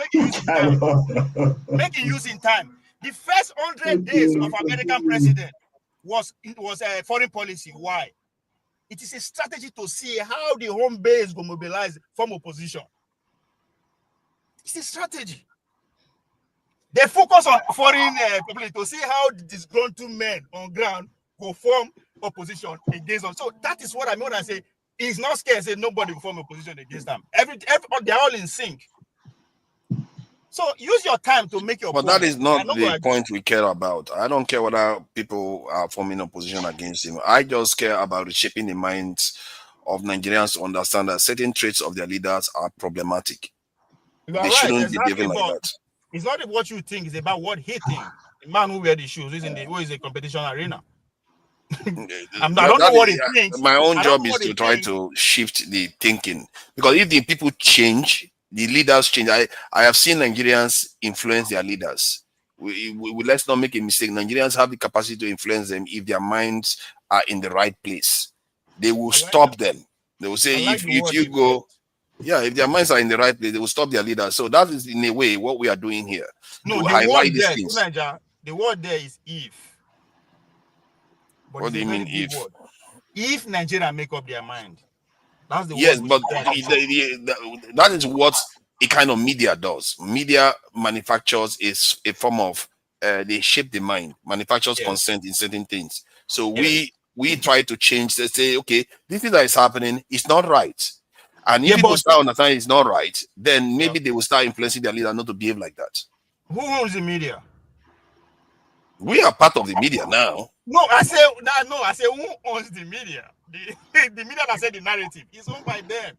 So they say the narrative that because don't forget on our competition, the ordinary people and there is a competition, they see it like that. So their goal is to make you docile. They will invest billions, use everything to make you do so. I don't know what is going on. That is the number one goal. Our Because job if is we, to thwart it. our goal is to thwart it, right? Exactly. But we give up easily. Anytime they deal with us, we will relax. We are not giving up. We are not giving up. Isn't that what we are talking about? Isn't that why I keep challenging you that you have to still go on to state that this is wrong behavior to be seen from your leaders, and this is the kind of behavior you want to see because it's highly irregular. That's why our leaders keep dying overseas. I think, yes, even they want to see that if they are enjoying it, my brother.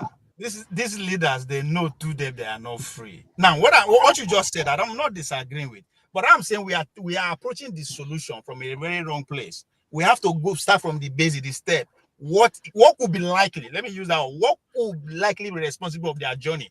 And I'm saying, oh, maybe not money. You are saying no, other things. So all these things are variables that are contributed to their journey. So these are the things we should attack.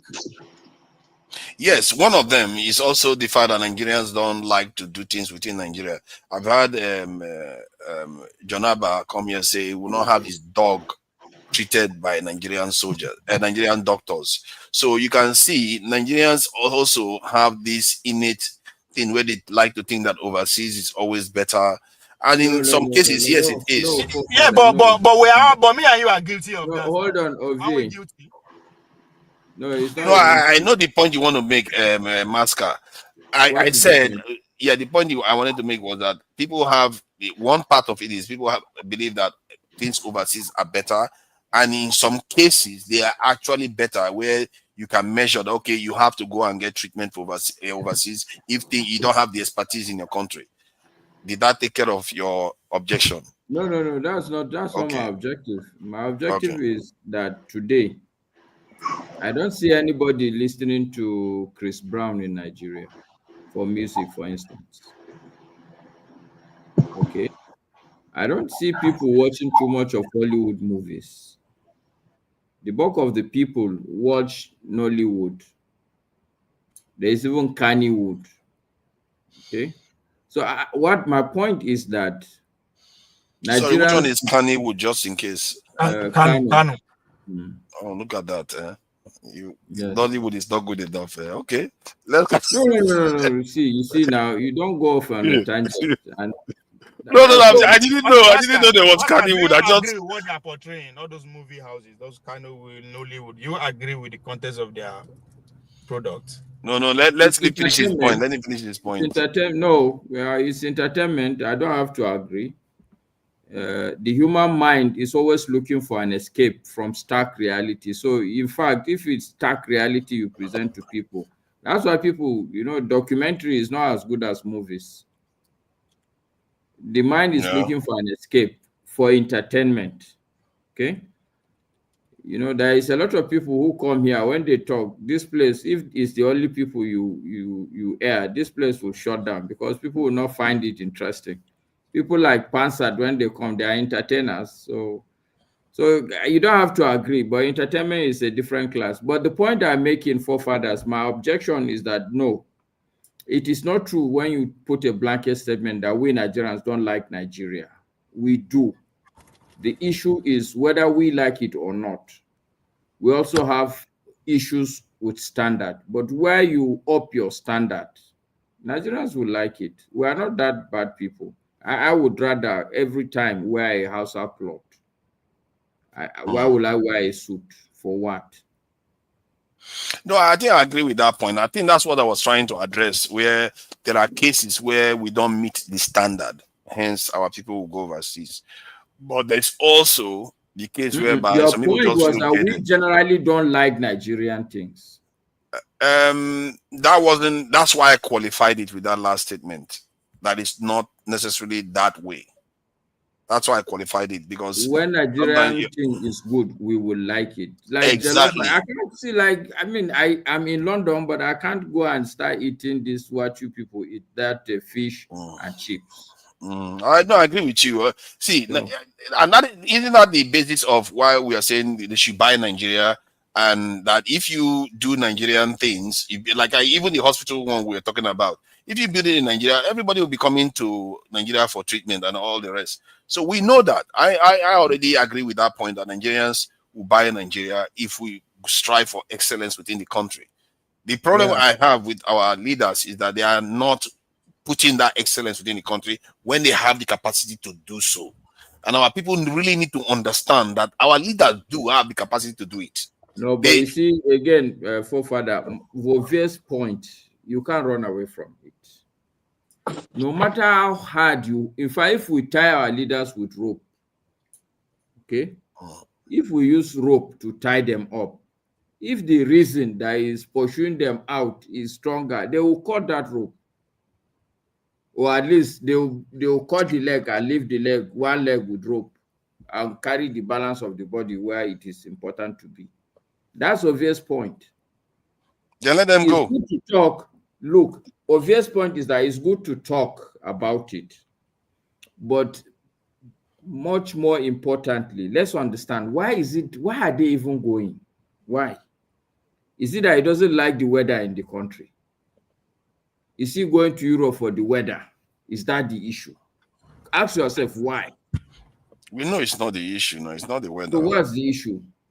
It's multifaceted from going to. No.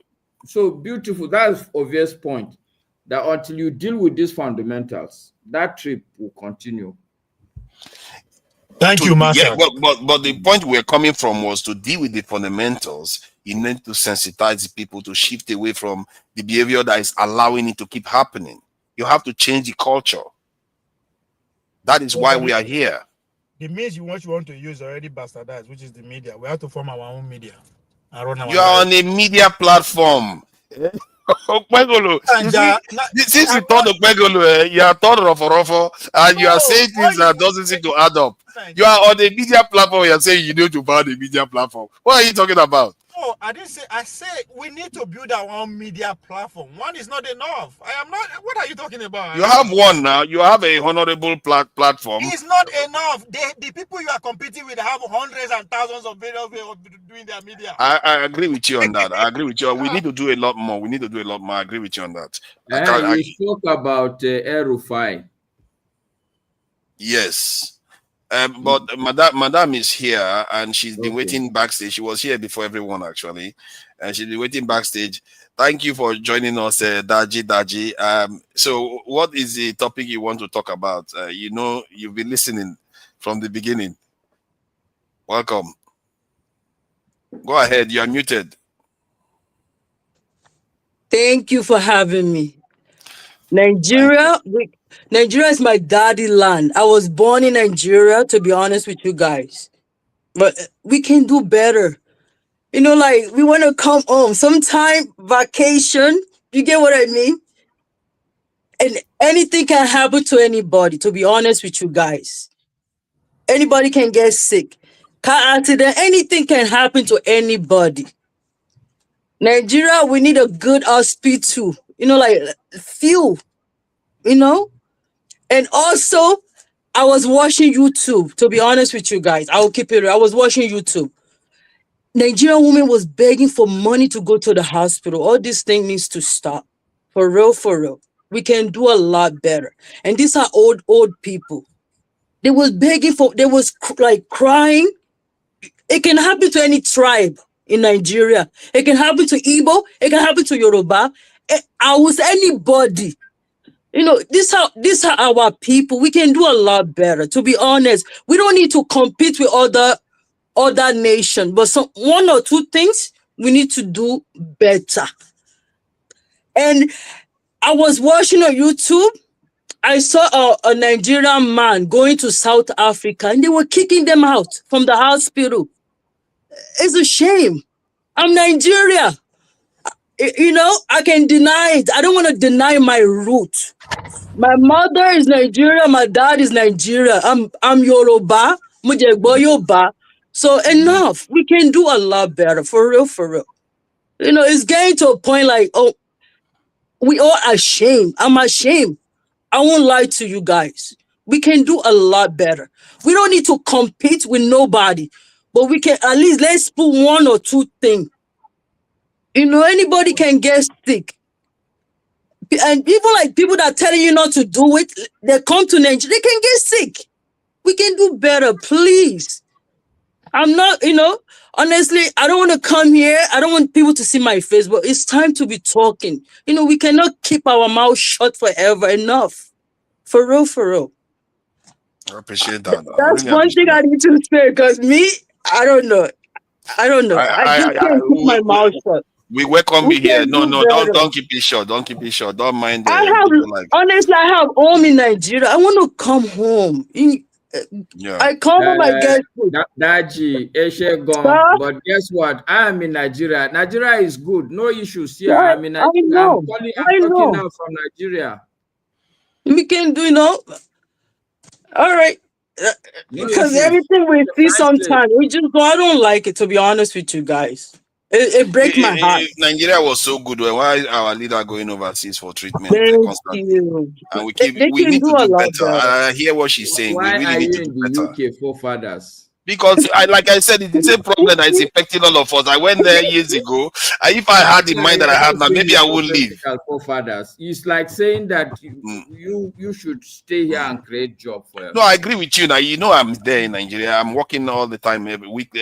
I'm talking to Nigeria. Today, I was talking to Nigeria. I'm working every day on the ground. So it's not like I abandoned Nigeria.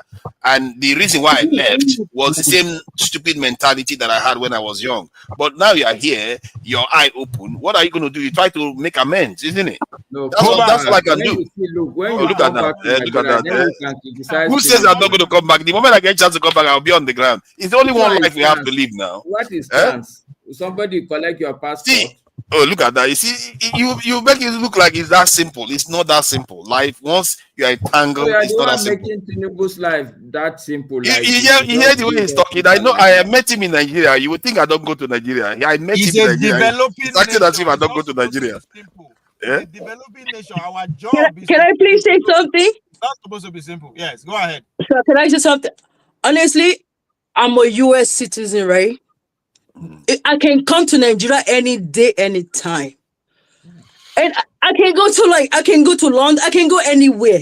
But I don't want to go because I'm not comfortable going. You understand? I'm comfortable about Nigeria only. I shouldn't be telling you guys. I really appreciate our voice, actually. We're in the building phase. We have to, enough. We don't need to compete with nobody. They should leave us alone. Let's build our land. You understand what I mean? Enough. Me, I'm tired. Because you guys always want us to shut up. No, I'm not shutting up no more. Don't. I think we need people like you. This is going to be so annoying. And whoever is stealing the money, not doing the right thing, when they come here, we will treat them like shit. Honestly, enough. Exactly. Enough. That is it.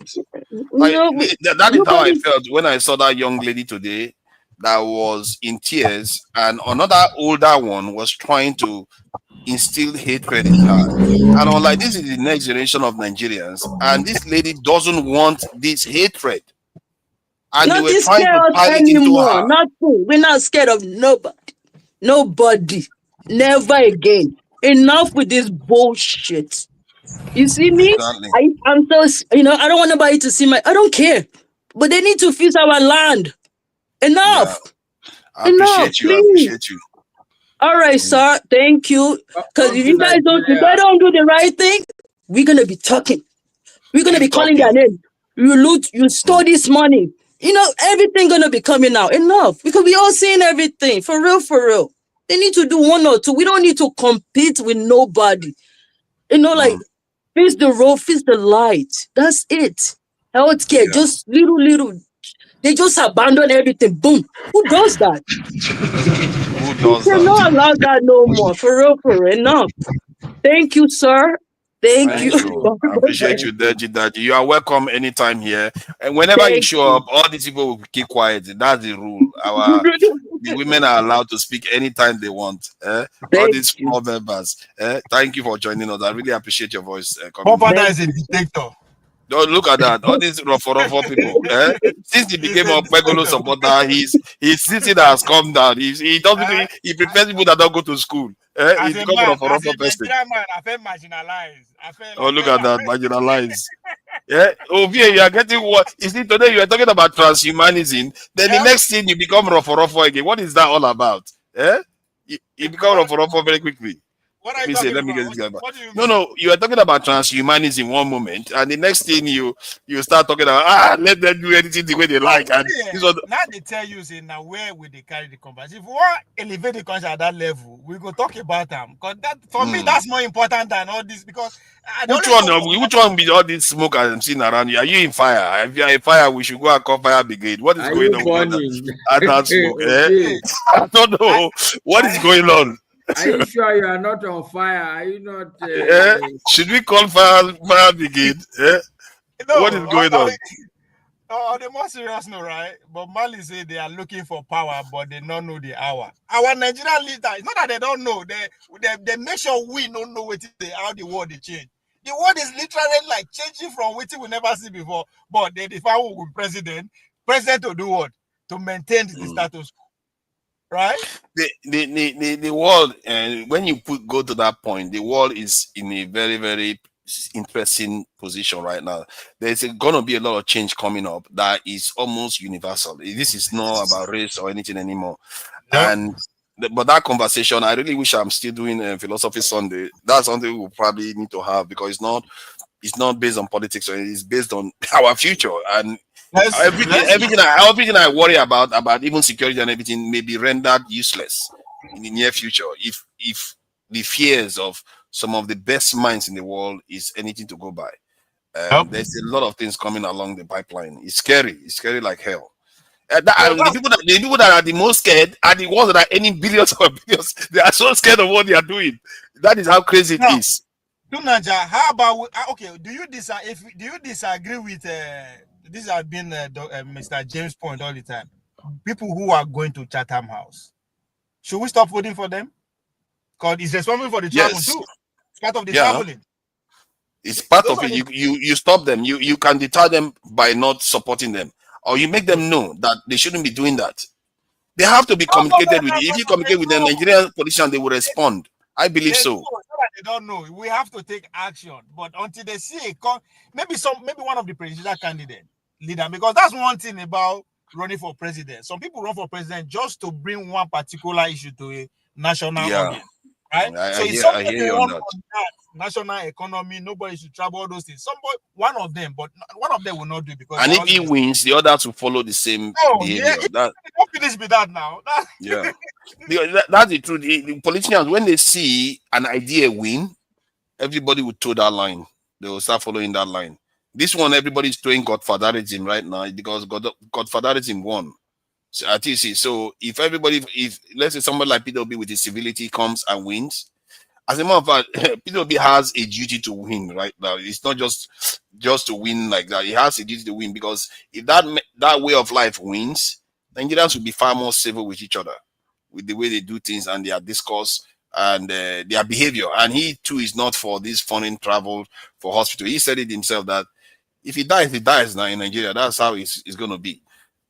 So let me bring in Dexter. He hasn't really had his own submission. Dexter, there's a lot of things that happened this week. So what do you make of it? I think this Trump one, people always talk about Elon Musk, but I think the Trump one, the one that disturbs me the most about Trump, is this green light he has given Israel to do as they please. And then he's also in cahoots in terms of trying to eliminate the Palestinians from there. That's my biggest concern with what is going on with Trump right now. But there is also the issue of, in Nigeria, El-Rufai getting picked up. There is Abike Dabere drama. So what do you make of these things, Dexter? Thank you for that. Honestly, I really don't bother myself so much about what Trump and what they are doing. Why? There is genocide taking place in Nigeria. There is systemic cleansing of tribes in Nigeria. So I mean, they say take care of your house first for me. So I will look more into what's happening in Nigeria. If there's a speck in your eye, you don't really have the moral ground to go and start telling somebody else, oh, remove the one in your own eye. Nigeria has been experiencing systemic cleansing along the plateau, the middle belt. We've not done anything. We paper around the cracks. I really don't bother so much about it. And I'm more interested in seeing, the truth is that when you look at Nigeria, example, Abike Dabiri there was her tweet and what she put her, as the way she responded to a tweet. It just gives you the pulse of where we are as a people in Nigeria. Abike Dabiri is supposed to be somebody that is of high moral ground in Nigeria presently, because she came from Newsline. People used to watch her on Sunday, where she would go and tell stories of very touching stories that would move people's hearts. And from there, she joined that House of Rep or something. But it shows you how, despite all that, it shows how value systems have been so degraded. Forefathers, they are living in UK. Angela Rayneer, the Deputy Prime Minister, why is she resigning?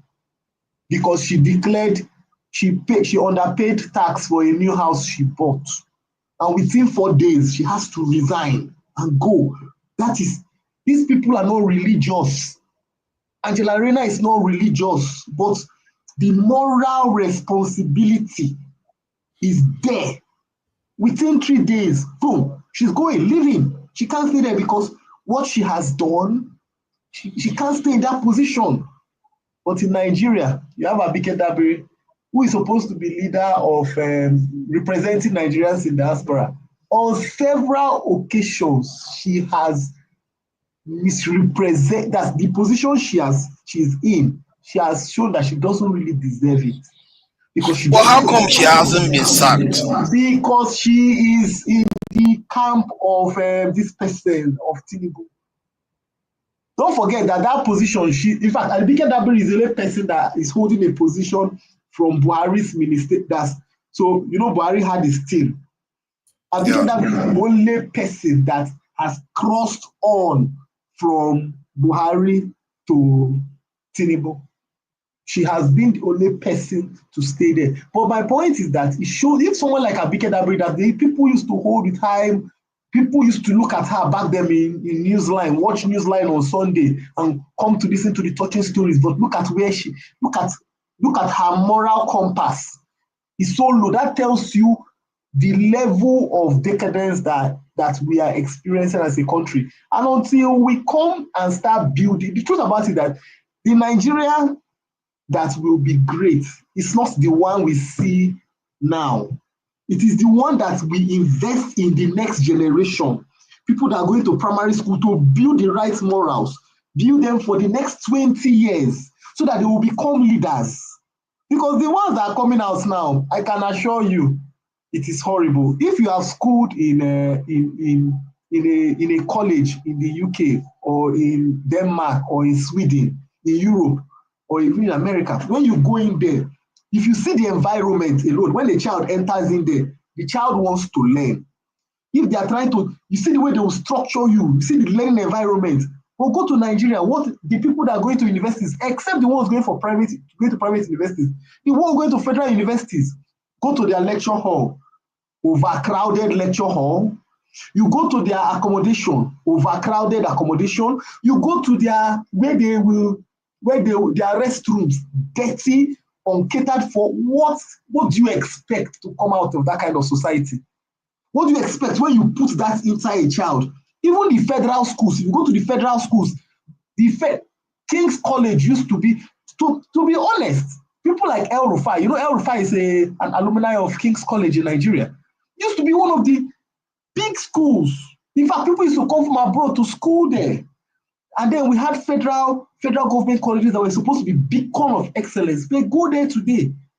A class that is supposed to have maybe 25 children, you will be having in one class close to 80 children in one class. And one teacher is supposed to pass, what do you expect? So when it's just like a computer. It's what you pump into children, both through words and through visuals, is what they will bring out. So think of the Nigeria today. About 70% of the population of the children are going to public institutions. What is being pumped into them? Where are they learning? When they sit down to learn, where are they learning? You know, you will just realize that. And so if China, Japan, countries that developed, if you have to spend 40% of your budget on education to make it because if you don't plan for these children, let me tell you the truth. Today in the north, they are complaining that you have 20 million people out of school children. They are not educating them. When they grow up, what will they become? When you didn't empower them, you didn't give them skills, nothing. What will they become? They will become a thorn in your flesh. It is moving down everywhere. And if you give the people substandard services, what you will get is substandard products. And so that is the unfortunately, that is the Nigeria we're building. Unfortunately, you have a generation in Nigeria that got substandard service and think that it is okay. Well, after all, let us manage it. But we don't know that we are creating the time bomb that will doom the nation. Until we have, look, your president, do you know that what you give your senators and legislators is more than the budget? Okay, let me just take an example. The federal government said they want to build 6 bus park in the 6 geopolitical zone. And guess what? The cost to build 1 bus park is more than the budget for health for the whole federal hospitals. So we just look. We don't have leaders. We have thieves, crooks. I'm telling you, we really don't have leaders because we have thieves, crooks. Those are the people that are in power today. They don't really care. Those people are just, that is why they can borrow. Because let me tell you, they can borrow because they know that there is no accountability. There's no consequence. And if you don't have, let me tell you, we are all in this together, forefathers. Tomorrow, let me give you an example now. Tomorrow, if you have a leader that comes into power and say, okay, let us go and look at the records of Okowa and what was his name again? Udwagan. Hey, people from Delta will jump out. Hey, leave him alone. No. Leave him alone. Don't touch him. It's our son. Pastors will jump out. So don't persecute them. Leave them alone. If you have somebody come out and say, okay, we are going to look at the record of Shetima and the people, Ali Modu Sheriff. You have people from Meduguri jump out. No, leave him alone. No. You have sheikhs come out. Oh, no, leave him alone. Imams to come and leave him alone. Don't touch him. The truth is that no country grows like that. Every country, even China, the China that you talk about, forefather, if you are caught in crime, if you are caught stealing, pilfering public funds, you will do the ultimate price. And the truth is that until we get to a society whereby we know that there is consequence for stealing, the slightest of stealing, then we are not ready to grow. Osibanjo was giving a talk recently, and I didn't know about this part too. He was talking about what transformed Europe. I think everybody should go and listen to that talk. The transformation of Europe. And he talked about how in Germany, they made the people understand that if somebody employs you to work, and during the work period, the person employs you, you are doing something personal. At that time, the person employed you to work, you are doing something personal that you are stealing. That is how work ethic in Germany was developed. That it became a moral compass. If somebody employs you to work for 8 hours, during that 8 hours, you must be doing that person's business. You will not find yourself. And that is why if you go to all these East European countries like Poland and all that, you can't be pressing your phone during work hours. You can't, because you can't be doing your personal thing because the person has paid you to work. So, but unfortunately, if you look at Africans, we don't think that way. You see an African person, he goes to work. Right there in his workplace, he's calling for 2 hours, he's talking to his mother. And we think it is normal. But that means that the structure to build a proper functioning society, we have completely missed it. Completely. On Tinubu going to France, there is an article that someone wrote. Who is Tinubu's political godfather? Shaguri. Shaguri is Tinubu's political godfather. Shaguri is based in France. Shaguri is based in France. The Shaguri that is doing the contract for the, what do you call it? Coastal Highway. Yeah. Yes. Shaguri was Baba Abacha's money mover. So he goes there to meet. He's probably his technical consultant. Shaguri is a very wealthy man. He used to donate money to the Democratic Party in America. So he's going, of course, we know that he's going there probably might be for medical reasons or whatever. But what is bad about it is how we have people that are, unfortunately, that is what Nigeria is. They just tell lies. We lie about everything. Government will lie. Nobody cares. Yeah, I mean, I just told you, look at the UK. Somebody declared, pay 30,000. You're supposed to pay 70,000. You pay 30,000. Within 4 days, you have resigned. Yeah. But look at Nigeria. A minister will lie. No consequence. Bayo Onanuga will lie. You can't do that now. In any proper country, if you give a wrong information as the president's media handler, and you give a wrong information, within hours, they are gone. Because you cannot change that image. But unfortunately, let us face the truth. Tinubu, we know that the moral compass of Tinubu is close to nothing, it's negative. So we can't expect anything. Example, if someone like Peter Obi was in power, the truth about it is that the moral ground with which Nigerians will hold him will be very high because of the way he has depicted himself. So if his handler says something that is false, because of his moral standing, he will be forced to take action. Even Jonathan had something similar. When Stella Odwa bought bulletproof vehicles, and that bulletproof vehicles that she bought, it's not like she bought it by herself. They brought, it's like you are the minister. They bring documents. Civil servants bring documents for you. Madam, this car, it is what is allocated to you, sign. And obviously, she didn't do her due diligence. She signed it. Then somebody leaked the paper out. Oh, she's buying a car that's the same thing as the commissioner of police. Jonathan was under so much pressure that he had to reshuffle his cabinet and move her away. But my friends, the governor of, former governor, Matawale, governor of Zamfara State, carted away 80 cars as he was leaving government house. He carted away 80 cars. He took the cars and said, let them go to court to fight it. And the government appointed him as a defense, Minister of State for Defense or something. Ask yourself, what moral compass is there? There's no moral. Tinubu doesn't. I mean, what Nigeria should expect is we can go to the gutters because the present president, there's no moral compass.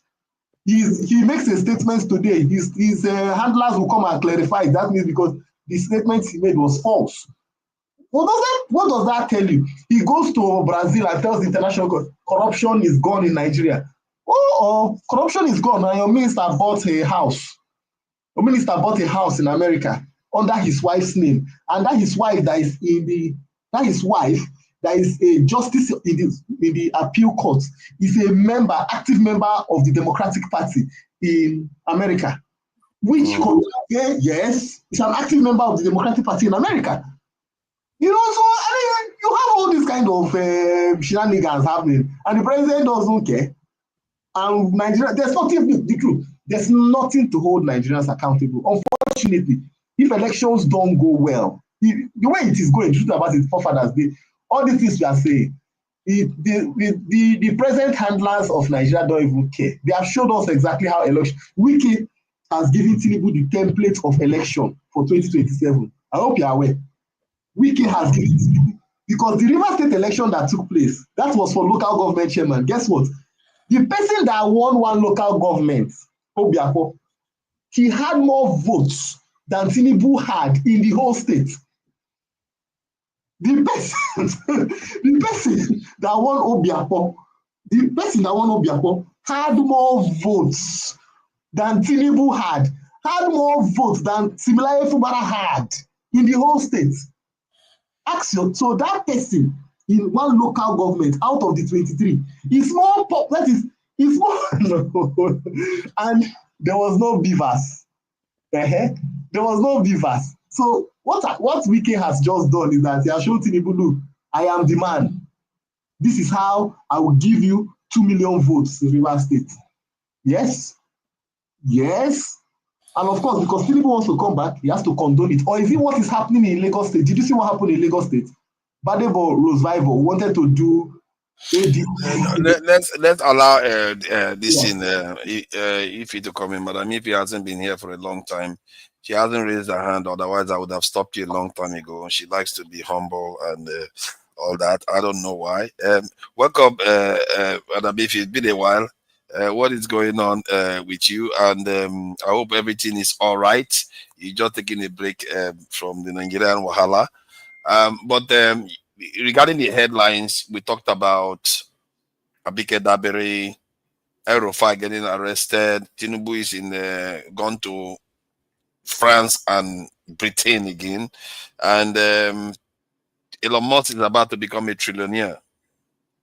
So which one would you like to address? Any of them? Congratulations to Elon Musk. He can be a zillionaire. I mean, nobody cares. Elon Musk is Elon Musk. So he will continue to get richer and richer and richer until he dies.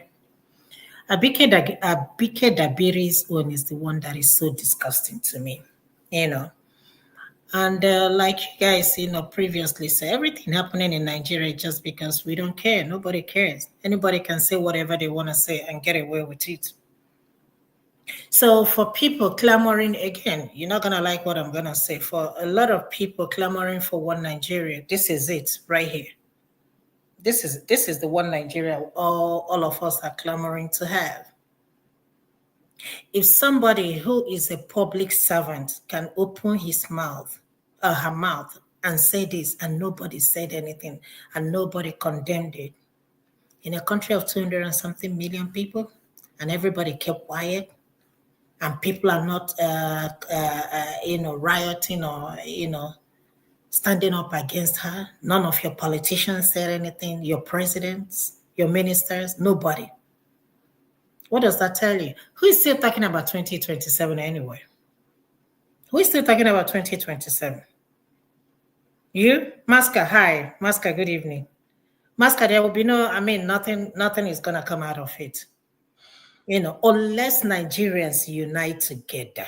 If they unite together, something. But with this, what I'm seeing now, with all these things going on, with what Soludo is doing in Anambra State, with what's his name, Hope Uzodinma, I heard when somebody said that he's not even a governor in Imo State. He is a governor in Abuja.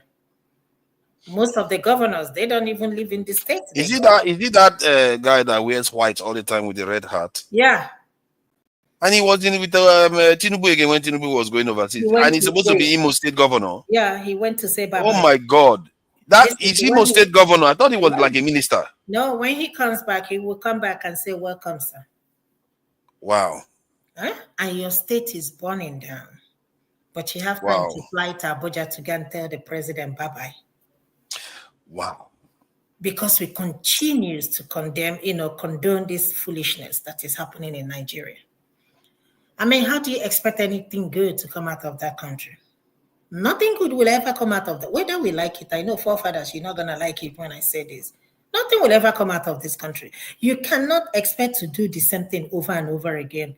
Tinubu went to Brazil and told you guys there is no more corruption, right?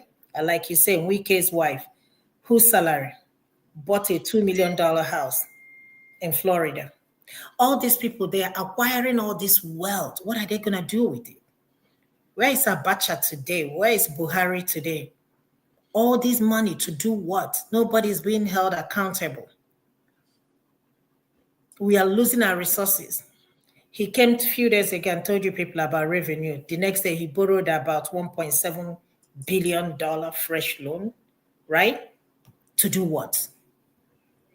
No, to do what? If anybody, any of you here can tell me one thing we can say that Tinubu's administration has done for us as a country. Just tell me one thing, because I can't sit down and just think about anything. I just came back. I went to Nigeria last year. People are crying. Things are hard. Things are difficult. And you're still inflicting pain. You're taxing people. How many people even earn up to, or even make up to maybe 100,000 a month in Nigeria, apart from people doing business? What is the minimum wage? 70,000 naira. I got off the phone with my girlfriend, and I was telling her the way the cost of things are going up here. I said, we have the inflation, but your paycheck remains the same. Imagine Nigeria, where people can barely eat. We are not even talking about healthcare anymore. Forget about healthcare. Healthcare is dead and buried. I cannot think of anything I will tell you that as a Nigerian citizen that I'm benefiting from that country. Not even one. So why do we even have government? That is the question. Dexter, why do we even have government? Maska, why do we have government? I listened to this man I love so much. What's his name? Professor, Maska, help me. God. How can I forget this man's name? No. He's an awesome man. Ovier? No. Look at that. No, forget about Ovier. He always grants interview. Pato told me. Not Pato told me. I think I've seen that man. Yusuf, yeah. I love that man. I listen to him all the time. I can sit down and listen to him, listen to his interview over and over again. The only thing I don't like about him is that he always focuses on the Northerners. I'm like, Nigerians need to really stop that. Everything. I'm glad you're here, Maska. Every little thing. You are not fair to him. No, that I'm not fair to him.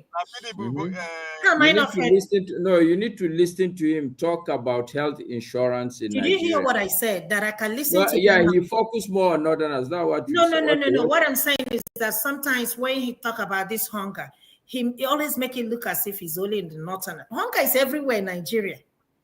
Every part of the country. If sorry, I'm pushing you, but you Professor Yusuf Amaska and PDP guy, they all article. And all these Akbekolo people. What are we going to do with these Akbekolo people? They won't let us rest. Can you just calm down?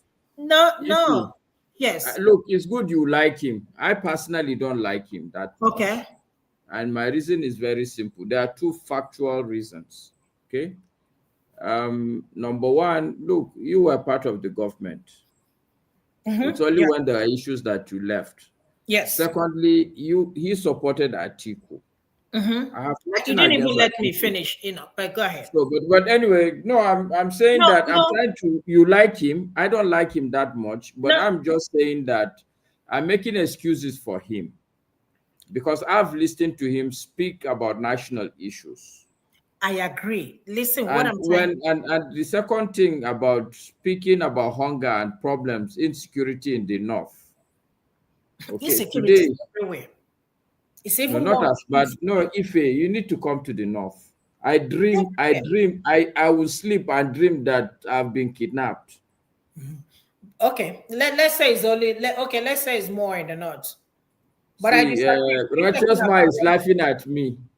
No, if we're talking about Nigeria as a country, we have to talk about it, everywhere. Master, my brother, you will not be kidnapped, I beg. Why should it even be a problem? In a country, me and you, I lived in this country. There was a time I was working 1 a.m. shift to 1 p.m. or 12 a.m. or 12 p.m. And I'm not worried. You get in your car and keep going. But now, 6, 7 o'clock, in fact, during the day, they kidnap yourself in the broad daylight and nothing will happen. It's either you pay ransom or you don't. Even if you pay ransom, you still can be buyed. You don't know what the outcome is going to be. I was looking at somebody on YouTube, or either YouTube or Instagram. There is a town called Iseke. I think it's in Anambra State. They've deserted that town. It's like a ghost town. Nobody lives in that town now, all because of insecurity. So you can't even go back home. Iseke is in Imo State, my sister. It's in Imo State. Iseke is in Imo State. Good evening, Oga. Yeah. Okay. Can you just imagine? We can't even go home. There is no place to go. Everybody's rushing to Lagos. Lagos is overpopulated. You breathe in and somebody else breathe out. I mean, there is, nothing. No, I agree with you. I mean, today, the news, a righteous man can confirm. I saw it on the news. 16 people were kidnapped around Benin, Edo State. I saw that. Yeah, I saw that. No, it's all over. I agree with you. Insecurity is everywhere. Nowhere is safe. You cannot even go. You going out and coming out. It's not because of anything, but you are so happy that you are not kidnapped. That is the only thing people are praying. Nobody's even praying about good health. It's just like, you go and you pray in the church so that you don't get kidnapped. Is that where we have gotten ourselves into? And nobody's saying anything. They are busy people are saying now, Professor Yusuf is talking. No, what I mean, the people are not talking. The people in the government, that's what I'm saying. Who are the people? Look, honestly, see, the truth about Nigeria is that we're a very psychophantic environment. Anybody in government that will come out to talk is going to have himself to blame because he will be out of that government. But that's what I'm saying. We're not ready. We're not ready. Let's stop talking about government. We don't have one, bottom line. We don't have one. Okay, you people are talking about the election that took place in Rivers, and we are laughing about it. Is that an election? That is not an election.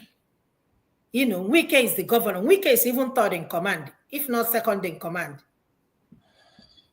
Wike is in Rivers. Wike is in Port Harcourt. Wike is in Nigeria, all over the place. Yeah, they have hijacked Rivers State. They've completely hijacked the state. And nobody, don't you people have elders in Rivers State? And everybody kept quiet. The citizens of Rivers, they kept quiet. And this man is doing what he's doing in Nigeria's lack of integrity these days is gone out of control. Like nobody wants to stand anymore. Because we are fear of, we are afraid of, We're afraid. We are not in this space, headspace. Actually, there are two sides to it. One, there is fear, but I think the bigger issue is apathy. You know, when in my language, okay, let me not bore people. But the fact of the matter is that I'll still call that proverb. They say, Ruandera Gamagari, like, it's like a rain that is falling everywhere and it's all over. So, like, which one are you going to pick and complain? Take insecurity, for instance. They are kidnapping people all over the country. Which one are you going to take and complain about? There is impunity everywhere. My brother. If you go out on the road, Nigerians will follow one way. My brother, I understand what you say. So they are doing malpractice. What is the essence of the government? That's what I'm saying. It's like we don't even have government. Yes, we don't. We don't have government. We don't have governance. Actually, see. No, we don't even have government, not even government. Because you people are not even around. That's why you don't understand this. Let me give you a typical example now. I've complained about a water pipe that is broken. That people should come and fix it. Now, that water that has been running out has now spoiled the road to my estate. I'm honestly thinking that, what can I do? Should I do flyers and create a WhatsApp group so that we that live in this area should take responsibility for this water and this road? Is that bad? It's not government. It's not government. There's no governance and there's no government. That is true. People, look, I tell people, anybody you see going to what you people are saying, there is hunger in this country. Everybody in politics, everybody is hustling. These people, do you think they are they are that's their hustle place. Nigeria is just a conglomeration of hustlers. So my question remains. Somebody who contests for governorship, people think that he's hustling. He's gone there to hustle. That's all. So this is my question. Where do we go from here? And this is the same question I answered for he asked me that question. I've told him. I think we arrived at a solution, and there was something I saw yesterday that blew my mind to an extent. Because you know how if he was saying Nigerians have to see pepper before they do something, and even I arrived at the conclusion that it's because we haven't had certain events occur to us that will mold us into a certain way we're going to be. This video I saw yesterday was by a Chinese lecturer lecturing college students. The reason why I'm going to play it is because I want to find out whether this type of lecture has ever even been given to Nigerians. Now, one of the areas he played, I'm going to play first, has to do with corruption, why people do what they do, and why they tend to win too. Let me just play that quickly. There is no accountability. That's why we keep doing this. These idiots keep doing the same thing. There is So no accountability. let's see, because this is something that we talk about every day, but we don't necessarily fully understand it. I'm a guy with this now. Yeah, okay, let's play that. There's no volume. There's no volume. Judge is called transgression. Good now. Hold on, let me do that again so you can see what he said. To coordinate secretly and defeat all your enemies. And this strategy is called transgression.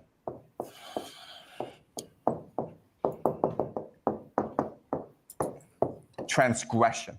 The breaking of taboos, the breaking of social norms, the breaking of social laws. Transgression. Okay, so let's study this concept.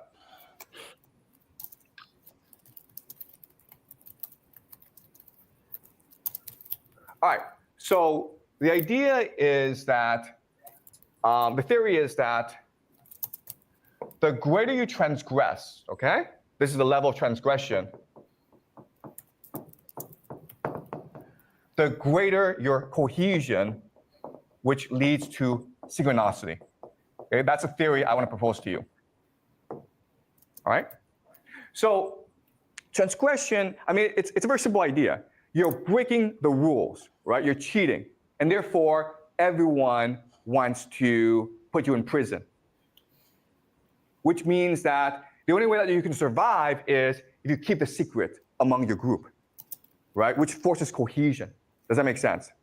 All right? And we see this in all aspects of society, right? So the most basic form of transgression is just joking or pranking, right? So for example, you guys, 6 of you, decide, you know what, we're gonna play a joke on the school. We're going to cover all the rooms with toilet paper.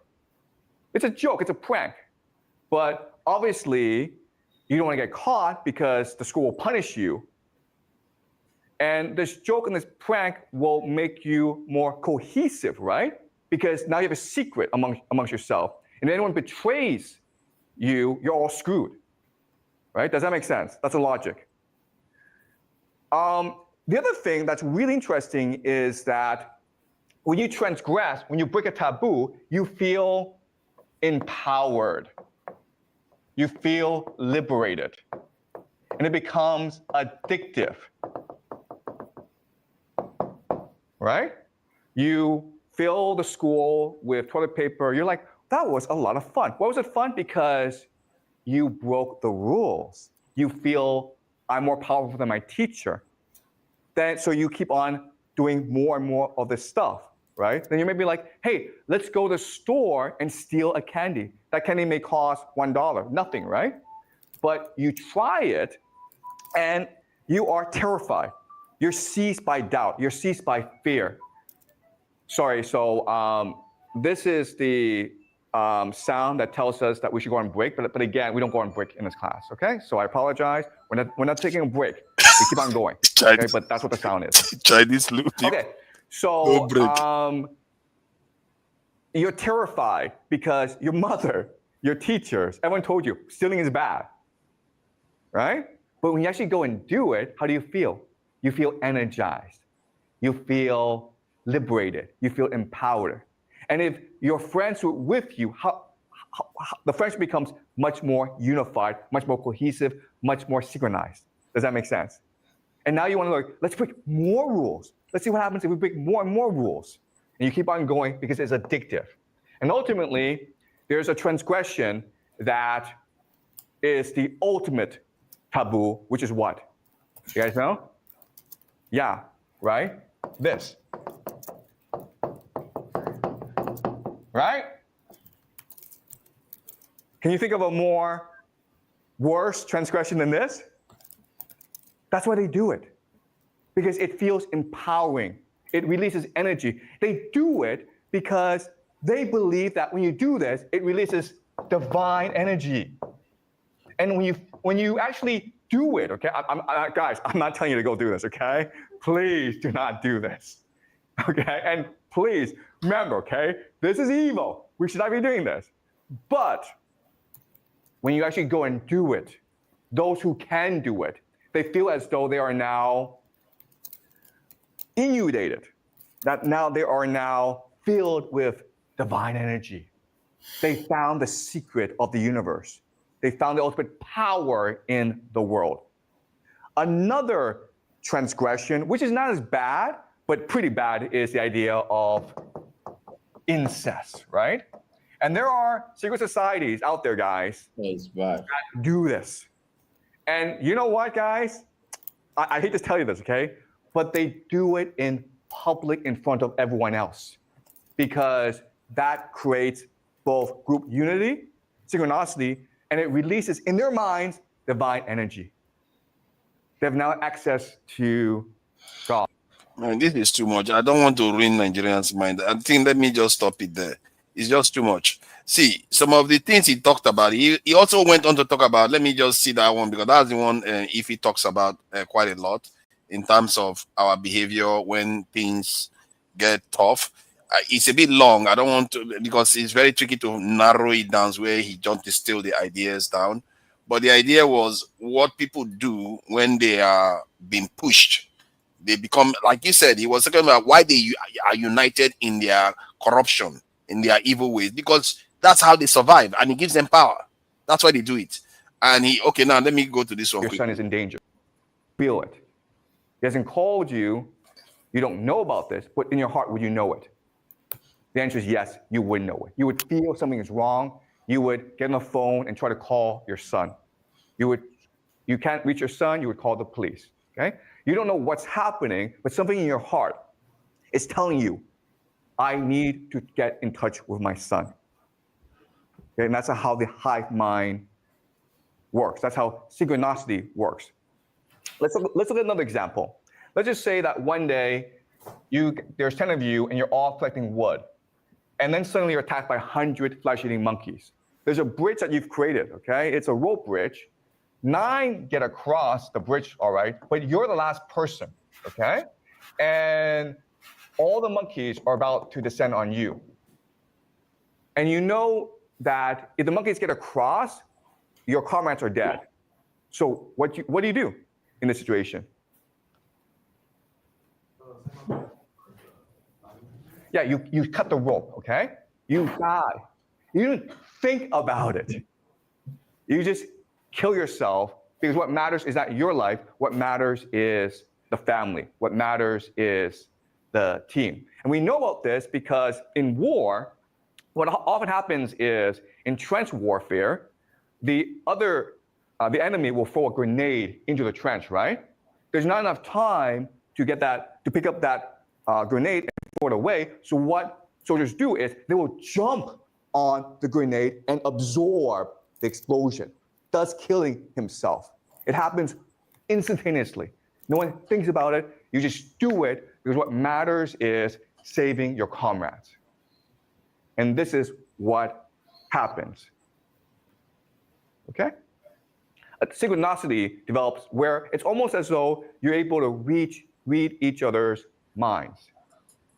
So that is the idea. And what he explained along that list that you see there was the stages you go through to arrive at that. And this is what, and it basically involves being forced to get into that position. That's basically what he was trying to explain. It's very long. This is why I thought it was going to be better. We had this on a Philosophy Sunday where we actually examine it. This is something he's teaching to college students. Man, that is like some of the things he's teaching there is way too advanced, even for our channel. Look at it, he doesn't even say the word. That is Chinese students learning that. What kind of children are they raising in that country?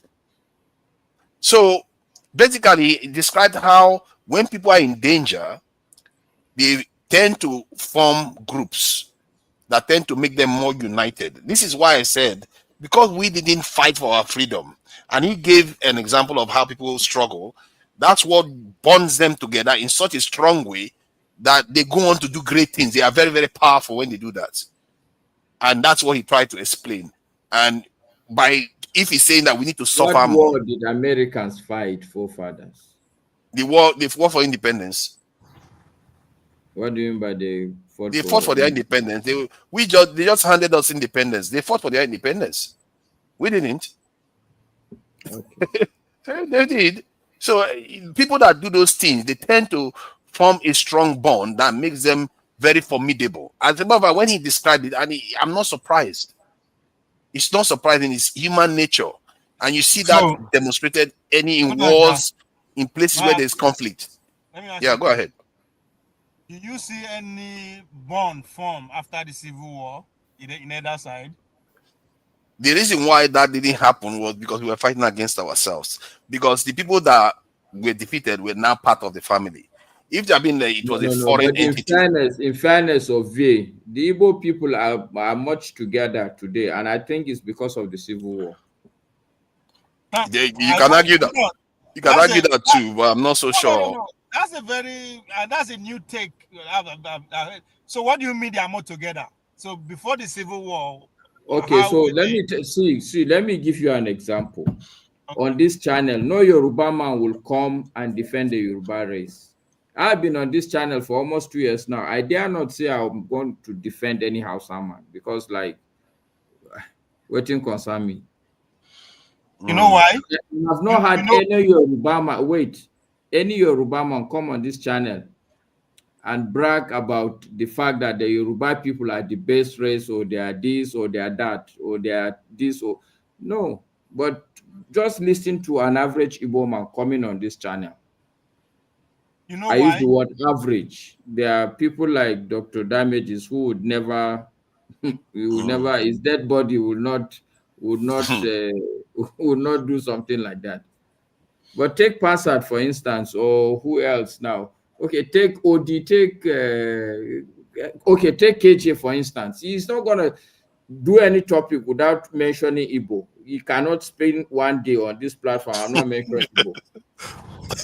Okay. KJ will have an out-of-body experience if that happens. I don't know. I was not born before the Civil War, so I can't talk. Because you said you are more united now. That's why no. See, okay, you see, what I mean is relatively now. Okay. I can see that I'm doing a comparative analysis between Hausa, Igbo, Yoruba, and any other. But do you know why? There's at times, not be everybody with the power, they're arrogant. There's modesty and also power. If you look at what that's the secret of the Pentagon-led America, right? They downplay their capability and overblown their opponent just to get more. So you understand what power is because you have enjoyed it over and over. Not you directly, but indirectly. No, I understand what you're saying. No, exactly. The same time. The same thing is but also, though, let me just add it. Also, there is a phenomenon that if you are the vanquished, generally the unity that you are supposed to gain when you have won a war, you are not going to reap that dividend as much because they will break you up. As a matter of fact, the victors, most by and large, they will look for a way to kill as much of them. That the victors will look for a way to kill the vanquished as much as possible so that they don't have that ingredient that is dangerous to them, because if that ingredient remains there, it will be a threat to them still. Pardon? Evil victors. I don't think Nigeria is an evil victor. No. It's not about being evil victor. Let's say you win and the people that you defeated go and start trying to oppose you again. You will not want to leave the powerful ones that oppose you in place. You want to displace them so that the ones that are less powerful are the ones that emerge. That's what they did. The British did to us.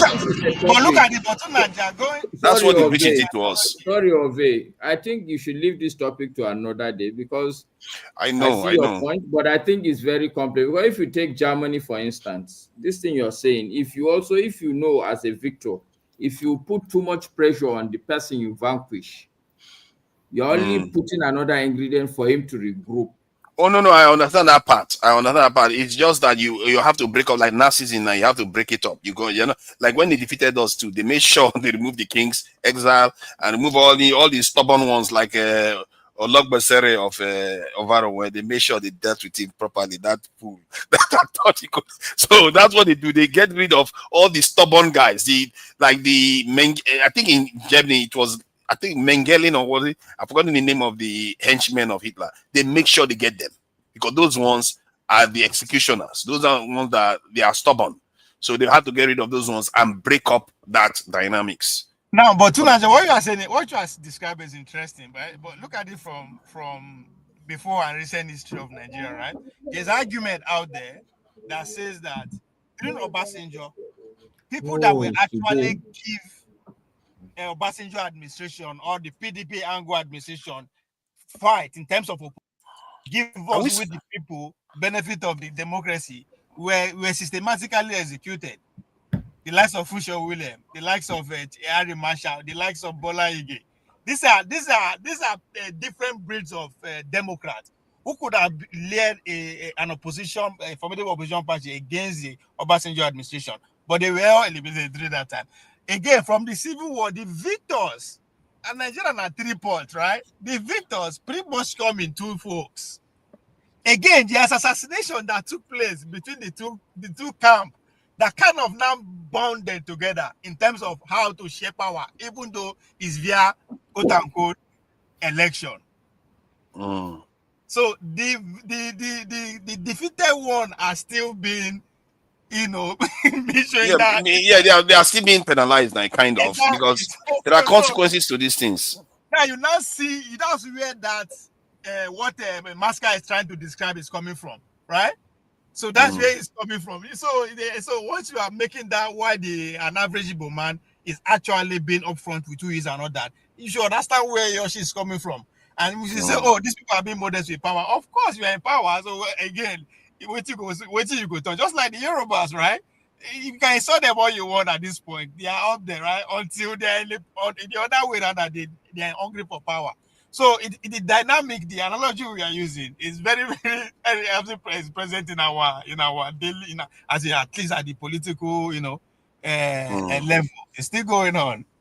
Thank you. Go ahead. Let's bring Righteous Man. Yeah, Righteous Man is a Nigerian. He's a true Nigerian, breathing in Nigerian air. He's frozen now, you see. After he's been here being patient with us, now he's frozen. Let's leave it for now until he gets back. That video, I really wish I had time to delve into that video more. This going too high with this convention philosophically. Say, Ovie, you are just now making shit up. So they don't understand. Yeah, this one flies above this stuff. When I saw that, it distilled everything into a science. There, it's quite impressive. You have to give this, and they are teaching them to their college students. That guy, Jesus Christ. That guy, if you listen to his history teachings, you'll be amazed. I like the way the perspective the guy they use. The guy that you just it's quite interesting that. When I saw it was college students, I was like, okay, it's one thing to be saying this to grown-ups. So even grown-ups, this is quite dangerous knowledge he's sharing. It's really some high-level stuff. Talking about, I can't even say the word. Some of the things he's sharing there. Yeah. It's some high-level stuff. And I think it's something that we people of this panel, the best of the best, will need to dissect on it. I really wish I had some time to. If I do, I might just bring it on. Let's just talk about it and see what we can make out of it, because it supports some of the theories that has been demonstrated in the world. Not even mine, really. That's what I'm saying. The Chinese, about the Japanese, South Koreans, North Koreans. You can see that in their behavior because they have achieved he call it synchronicity or synchronicity. They've achieved it because of that bond. We've not achieved it. We always keep fighting each other in Nigeria, and until something unites us. That's why I keep saying until something forces us together. And these people, they will never make that mistake. They are not stupid. What do you, if you are to just glance to the future, what do you think that would likely be if it will happen at all? Mumu like Trump could decide that he wants to take a pot shot at Nigeria directly. Nah, man, this guy. If he does, that will help Nigerians unite. But he's not going to do. I don't think he's even that stupid. He might try to, but I don't think he's that stupid. Nah, I don't think. See, that's just. I mean, it's hard to actually imagine anything that all of us will put us in that position to unite. I don't see any, because all our neighboring countries, they are not a threat. So no, neighboring countries can't do it. They are not, except maybe like America goes in there and threatens us from there. That is the only way. Let me tell you what we do it. A national movement. A national movement. Is that enough to achieve synchronicity as it describes? Hold on. A national movement that the larger majority of the Nigerian elite believe and keen. Now it is now us, the majority, against the minority among us and backed by the outsiders, which is where you are talking about Trump might come into play. Something like that. Their economy present in Nigeria had to be threatened for Trump or any other person to take that kind of action that will announce in Nigeria, okay, if we decide to follow this, we might lose everything. We want us together. So it has to be that economy, a national one. So it has to be a movement and a leader that will say, you know what, I'm ready to go too. So for me, that's one thing that I see. Other thing could be but that. So you think like a national movement that threatens their interests, economic interests, could force them to want to intervene. Yeah, I believe so too. I believe so that could force them to want to show their hand because they feel like they're already losing. That is when their hand. That's where both the North and the South and everybody, the elite, will come to, because now it is either because it will be obvious that Nigerians are ready to die. So anyone that come to play opposition party within us will be used as an example. Then just like when they take out the Congolese guy, in the 60s, right? That's pretty much about economy now. It's about how the guy want to take in charge of want to nationalize their resources. And they believe that the Russia and the Soviet Union will be better for them to lead them to that direction. But the US say no. They support their candidate, by so doing they have to assassinate that guy. But because there's still a division within the elite, there could not be a national revolt. I'm talking about the Ivory Coast, the assassination of what was his name? Which one? Sankara? Sankara, Thomas Sankara, right? Congo. So now Sankara is Burkina Faso. Even in Nigeria too, when Murtala Mohammed was assassinated, it is because there's a division among the military elite. So they could not, right? Some people are in support of let's keep going with the way of America. Some people are saying no. But that's why I say the majority of the Nigerian elite, both be private, religion, whatever institution, have to actually see that. Say, come, enough is enough. We need to move to the next level. In order for us to do that, we have to take the bull by the horn. We can't be here and people will just be directing our resources from the way they like, and we keep pretending as if, because something got to give. So, and I believe something like that will also unite the investors from outside. We unite them.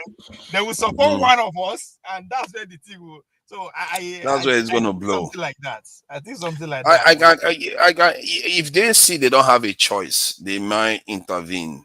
Then they might just make a mistake, or sometimes you don't know, some random country. It could just start from a tiny country that Trump thinks that he can just exercise power over. But I just feel like these people are too careful these days. They consult everything, including their own artificial intelligence, in terms of making such decisions to know the potential blowback. So they are not. They play out every scenario.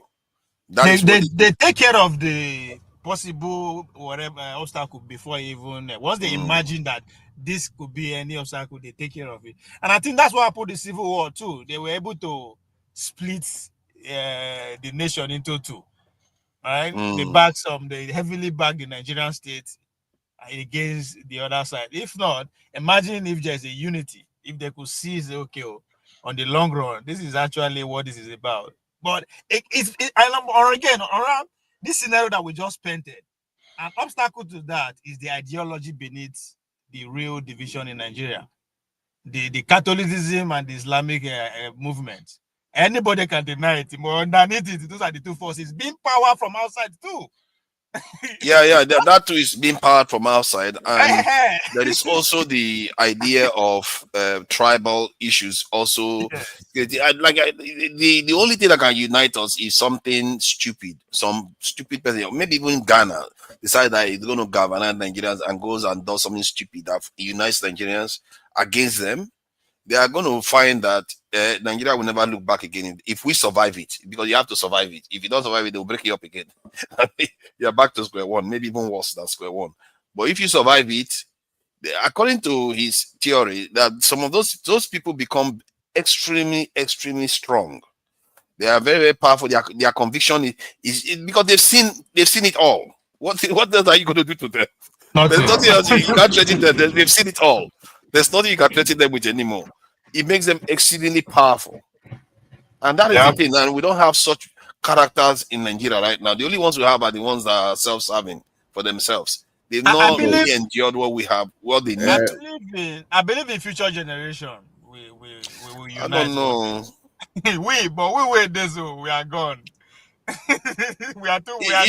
it not fascinating though? Is it not fascinating to observe that this is one of the things I was saying, that we have not cracked the atom. We've not barely built anything. We don't.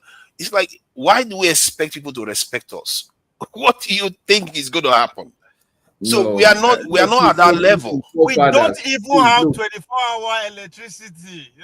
Why would people respect us? No. Look, you guys, when you talk like this, sometimes I don't like it.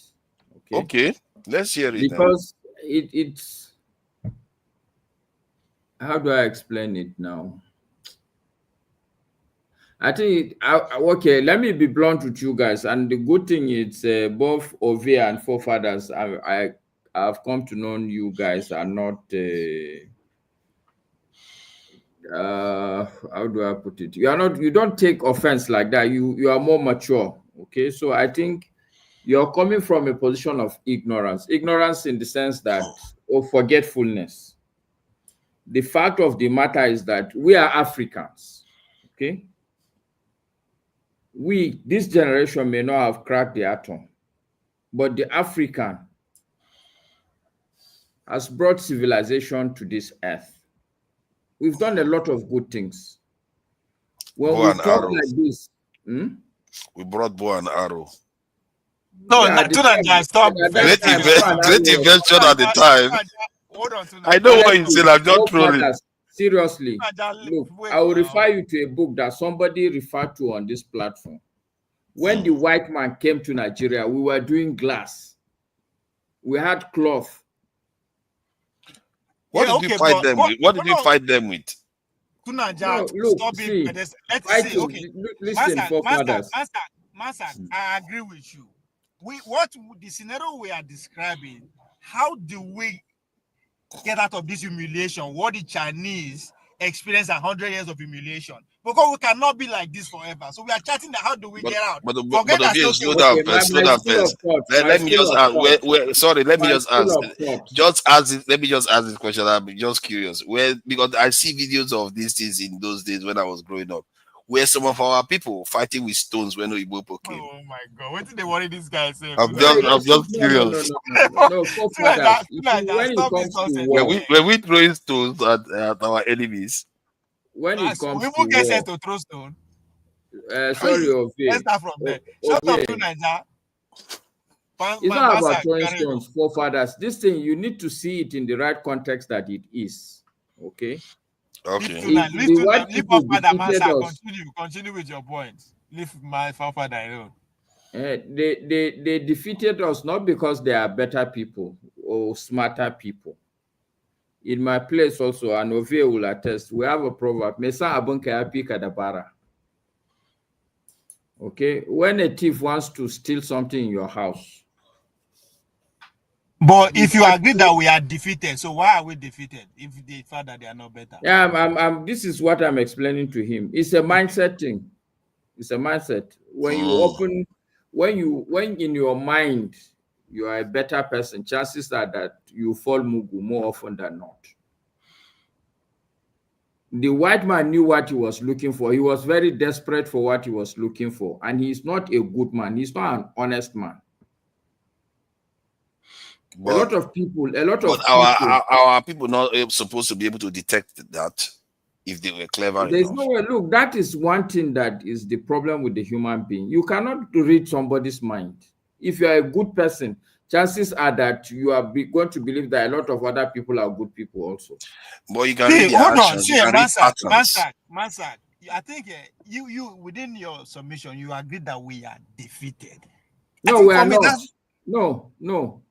What is the defeat inside? Me personally, what is defeat inside? What is the defeat inside for me personally as an individual? The white man has not defeated anybody. Okay, but is there a need for us? Why were we colonized? Was it voluntary? Tunanja, go back to your philosophical. That's where it's coming from, right? He's saying I get where it's coming from, but was it voluntary colonization?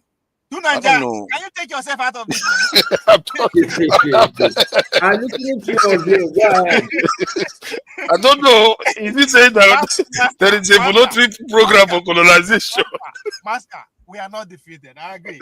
But is there a need for us to get out of the situation or the level that we are today now? Yes.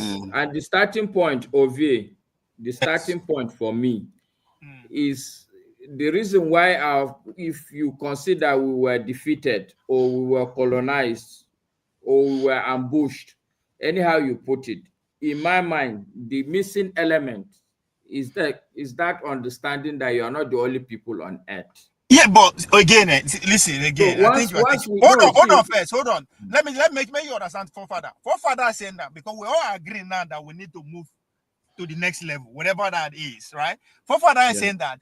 Forefather is saying that in order a starting point is that something has to bring us to that realization. Something has to make us. No. So, hold on. So that the discussion can move fine. Let me just correct that point. Hold on. Okay, go ahead. I'm explaining to you that this is our own. So we're trying to now. So now we are not saying what is your own point? What is your own? Since you believe that we have to move to the next level, how do we start or how do we take off? If you don't agree with what Tunanja is suggesting. Okay, my point is this, Ovie. In terms of awareness, okay, I wouldn't use the word awareness. I think it's awakening. The whole of black race will not awaken at the same time. Okay. Stay in Nigeria. Let's stay with Nigeria first. So that all right. Yeah. So Nigeria is not going to awaken one night. I've said it several times. If anybody waiting for that is wasting his time. I am very conscious of. I can say I'm awakened. Okay, I believe somebody like forefathers is awake. I believe somebody like you, Ovie, is awake. The issue is the day we all decide to hold each other's hand and begin to wake other people, and we can do it. That's what the idea is saying. A lot of us are waiting for everybody to wake at the same time. No, forefather is saying something we have to push us to hold hand. Okay, so what forefather? Technically, let me. Okay, no. It's just his own suggestion. Wait till be your own suggestion. He's not saying you should buy his idea. That is what he believes, right? That something has to push us there, right? Now, wait till if you disagree with that. So what do you propose that will make us to hold hand? We all agree we need to hold hand, but something has to bring a majority of us to hold hand. We're not talking about everybody. We don't see. Let me just add this quickly. So you understand where I'm coming from. We don't have the stomach to do what it takes, and now I'm beginning to understand why other nations. Hold on. I'm not saying we are not capable of having it. I'm saying right now we don't have it. No. We are capable of having it, all right. We are capable of having it. I'm just saying we don't have it right now. The reason why I say that, now I'm beginning to understand why the Japanese carried out a false flag operation to force them to go into China, and why nations even are able to carry out false flag. In other words, they will kill their own people to trigger them. Do you know the kind of mind that does that? That's a diabolical mind. That's the kind of mind this man is talking about. I can't do that. I am not just wake up one morning and say, you know what, I have to kill my people to force them to wake up. I will even attack Nigerians to force them to do what they need to do. I can't do that. But those people that were galvanized like that, they will. And that's what he's saying. You cannot be president then. We don't have that. You cannot be If you are just reiterating your point, I get it now. Ovie. Okay, good. I get what he's saying. So let me tell you where I'm coming from. Okay? You are coming from a push factor, so to speak. Yes. I'm a pull factor guy. Okay? In my mind, the prosperity, the possibilities that are possible is enough to galvanize anybody. This is what pushes me. I could see clearly what can be. I mean, like, I look at Nigeria, I look at the intelligence, I look at our resources, I look at our history itself. Like, so then what's your means of recruiting people to because you have to sell whatever you believe now to the audience if you don't believe in push. So how do you intend to pull? I'm not challenging you. I just I get your point. I'm just look, okay, I'm just thinking through for a split second so that I will not answer you off the cuff. Oh, okay. Yeah. So how do you pull people? Because you need network, you need whatever you think you need to pull people to buy into that your idea. Because okay, so just a first let him think now. No, it's okay, it's good. We are good with Ovie. Me and Ovie, I think we are. This Rafa guy, you are good with him. Why are you good with him? I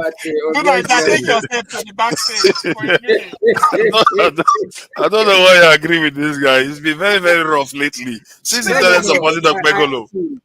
Okay, so Ovie, it is not too much of the means of recruitment. I think it will be to do with strategy of recruitment. I would rather go through a selective recruitment. People who you get their commitment, you get their intellect, you get their ability to see what you're seeing. So that you don't because some people, when you approach them, by the time you leave them, they have demoralized you. You get what I'm saying? And in the end, they don't have that capacity to see what you're seeing. And it's not just because of intellect, but it's probably because the kind of circumstances they found themselves. And I take myself, for example, there's nothing special about me, but the fact that I think simply because I've read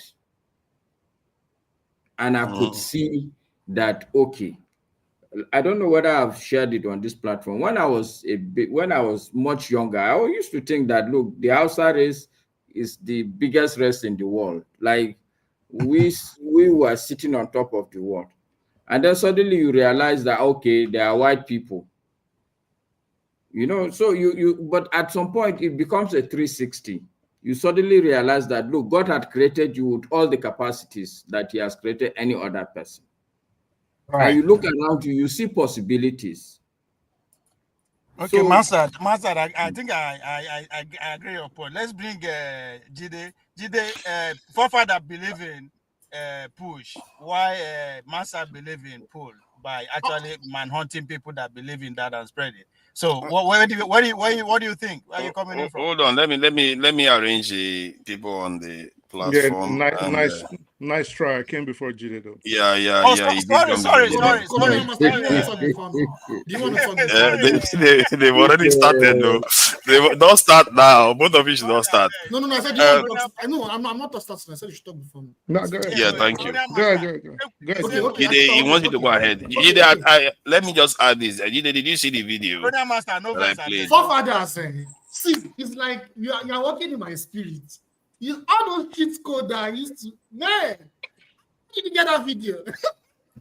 Oh my God. I need to follow that man a lot. I learned a lot from that man. Predictive history. It's my side chick education apart from the books I used to read. It's my side chick. I used to just, sometimes if I'm home, I just open it like watching movie. I just listen. That man is brilliant. Jide, you only spend 30 minutes at home every day. So what do you do now? What's now? But Don't harass him. Predictive history is a very good channel. I would recommend it to Nigerians. If you want to learn how the world works, if you want to learn from a philosophical level, the story, like I can give other sources, not just that one. Michael Rossi, there are many, Proletariat TV. Like I can send it whoever wants to watch it. That man is brilliant.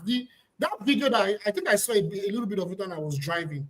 So like, yeah, I mean, it's very interesting. Like how the motivation, the psychology of the powerful elites, their background and everything, how they see the world, how they see how the motivation behind them needing to dominate the world for their survival. It's crazy. Like, and I honestly agree with it. Honestly, like, no, it does make sense. And remember, these are the kind of things you see. That this is what makes him correct. It's not necessarily because of the theory.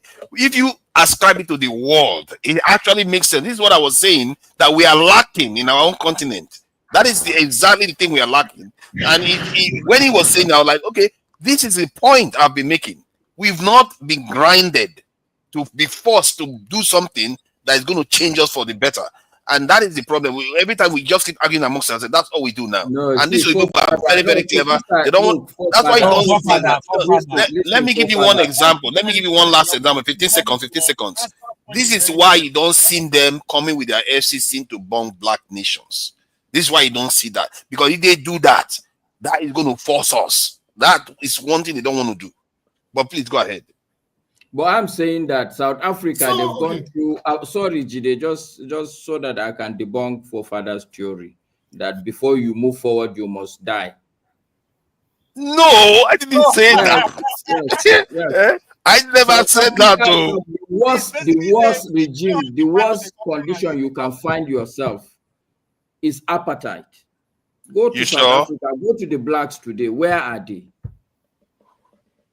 Forefathers, did you show? They didn't win. They didn't defeat anybody. That's the fighting. They didn't win. They didn't win against the Europeans. Did they win against the Europeans? They handed over power to them, like almost the way they did to our own. You see, when I come to this channel, and I tell people that I cannot see all these our elites, all these people that we point fingers to and say, oh, if we vote for them, maybe things will come back to normal. You see, that's why I cannot be in that bandwagon, because I know that for us, not just Nigerians, just black Africans, black people in the diaspora, for us to liberate ourselves, we need to pay the ultimate price. But we cannot pay the ultimate price because we have houses, we have the best cars, want to come abroad, want to become American citizen, want to be French citizen. All those things, we cannot afford to leave it. But that is part of the sacrifice. You have to leave those things that you own to fight for the survival of your people. That we don't understand those basic things. And that is the problem. That's why it's because we think we have a choice. Like we are not going to make the sacrifice, but we will make it one way or another. We will have to make that sacrifice. That's just life, and that is why we are doing what we do today. Please go ahead. Maska, you're talking about. I don't understand, but look at there are many examples of this. Countries that are not part of the West that are advancing, that are doing well, they have to pay the price. I want to know of one country that didn't pay the price and they are developed today. I don't know of any. I don't know. Is it Singapore? Is it those countries? Is it Saudi Arabia and Qatar? Although, we can go on and on. No, wait now. You guys will come here and we find civil war. What price did Dubai pay? That's what I want to ask. Like, what's the price? Yeah, that's what I'm saying. That was why I mentioned them exactly. That was why I mentioned them. What price did Dubai pay that they are I know a lot of us would mention those countries like Singapore, like Qatar, like UAE, that they are exempt, that they play the game with the West and they are developed. But we need to understand that there are some countries, they have strategic what are they calling? They are strategic countries to maintain their domination. And laughing, Jide. No, you I'm asked not for example. I gave you example. Let me just interject real quick. Those countries were involved in conflicts in the Middle East. Let me say something real quick, Jide, to what you're saying. You wish, you look at, Father, you wish Dubai was involved in the conflict. But No, they were. Okay, let me find out. Is it okay if I speak? Let Colonial Master speak. I want to listen. Oh, I'm very reluctant, but it's all right. Based on, Father, take yourself backstage. Based on what you said, right? Let me ask you something real quick. If you look at the history of the United States up to where it is today, right? Taking into account how it gained its independence, the Civil War, and everything that has happened afterwards, the corruption, and then how it re-energized itself and then changed government. How much different is that to the trajectory Nigeria is passing through? I'll answer that. Not much.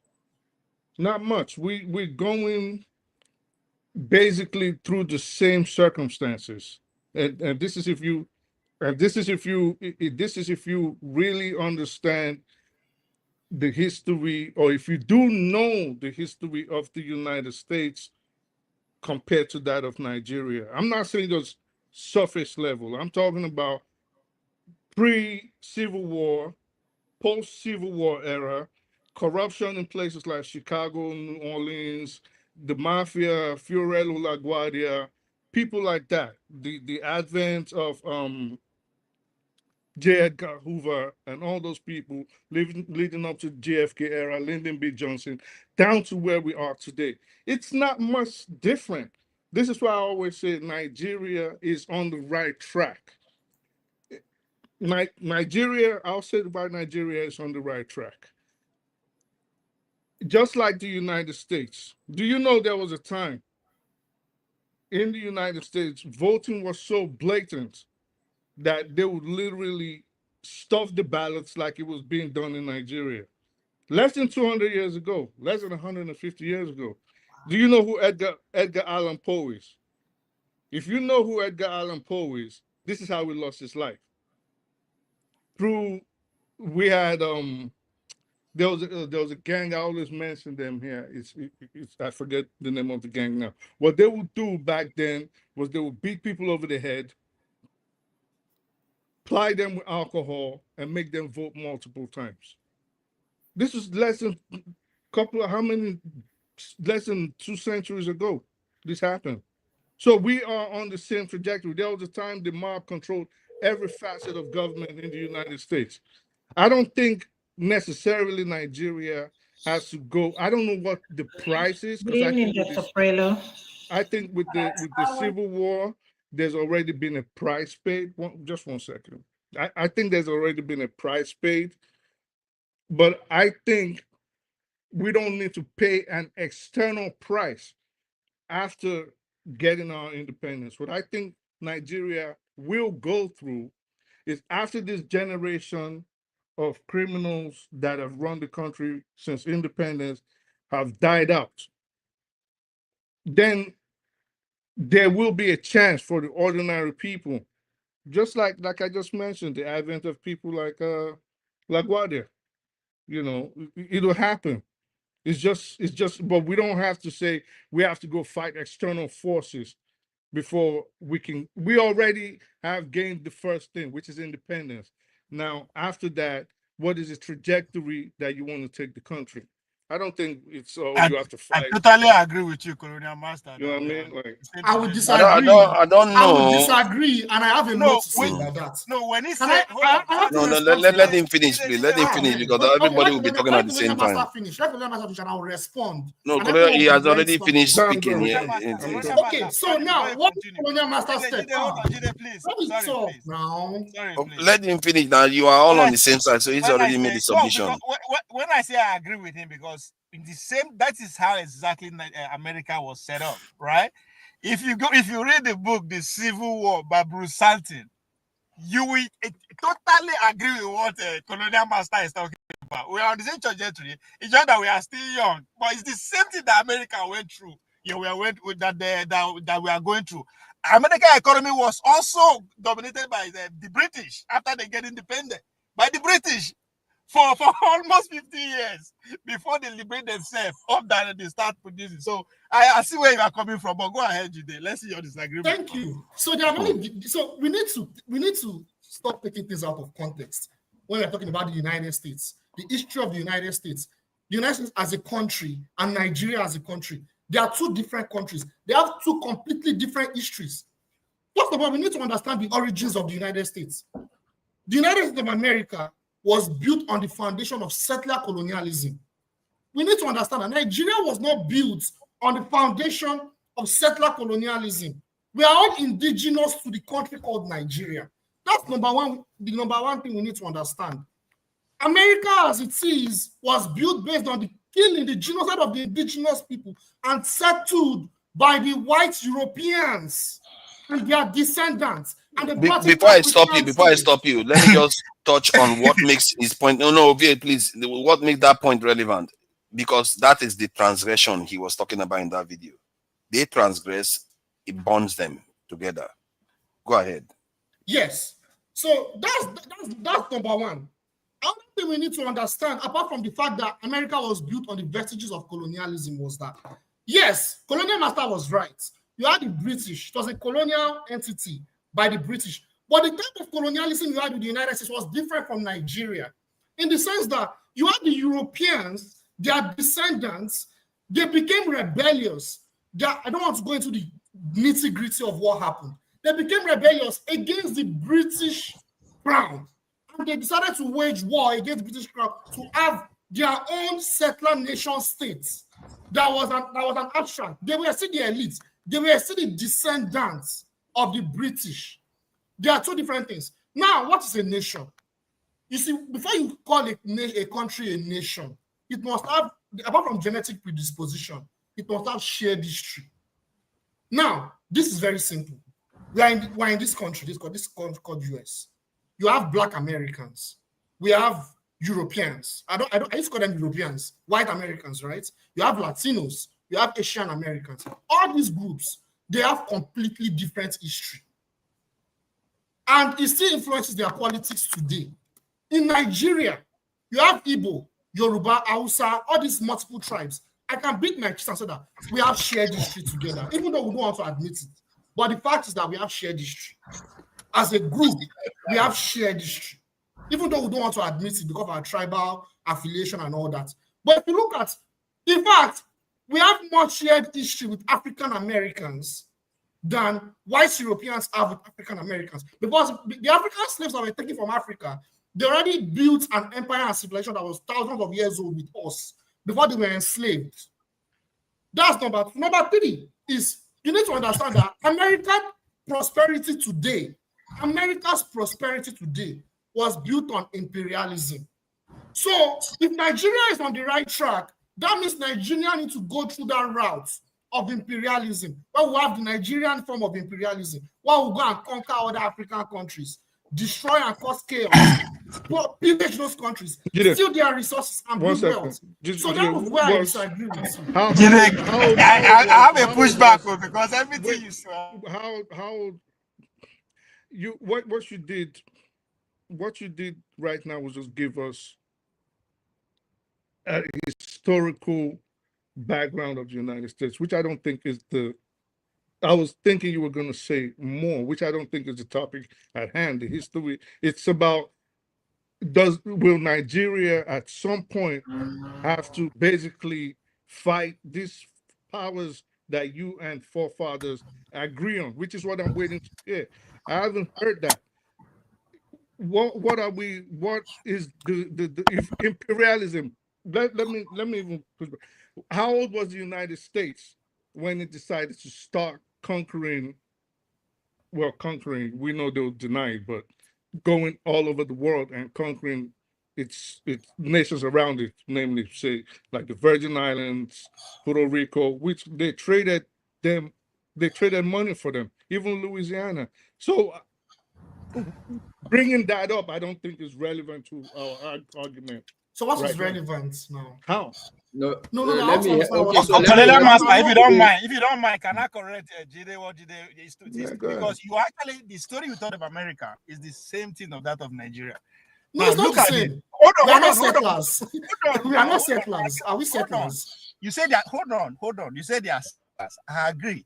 America is an invented nation, right? Because because as of today, those settlers, they are not indigenous of that place. It's the same thing with Nigeria. Nigeria is an invented nation. The difference is that, hold on. The difference that you're pointing at is that those that invented Nigeria are governing it indirectly, while those that invented America are the one in charge of the governance. Now, fam, before it takes stages before you say you have to be a colonial nation. It goes through stages. Imperialist nation. Good. So if I keep saying all the time that America go through 80 years of war, cyclical change in terms of what institution, which is what Trump is doing. The first one was when they fought to get their what independence, when the 13 colonies come together, right? Getting their independence. Now you say they are implants. I agree, but all of them are different from as they came from Europe. The English, the German, whatever, which is the same thing. The Nigerians, like the Igbos, the Hausa, and everybody are different. Now, I have a lot to say. Why are done? I don't know what the point of all this is. No, what is the point?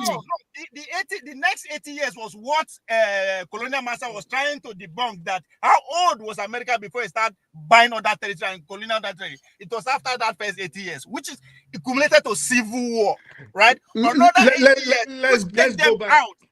No, I think you have had your say. Let me just respond before Jide will be allowed to respond. Let me respond so Jide can come in too. See, the question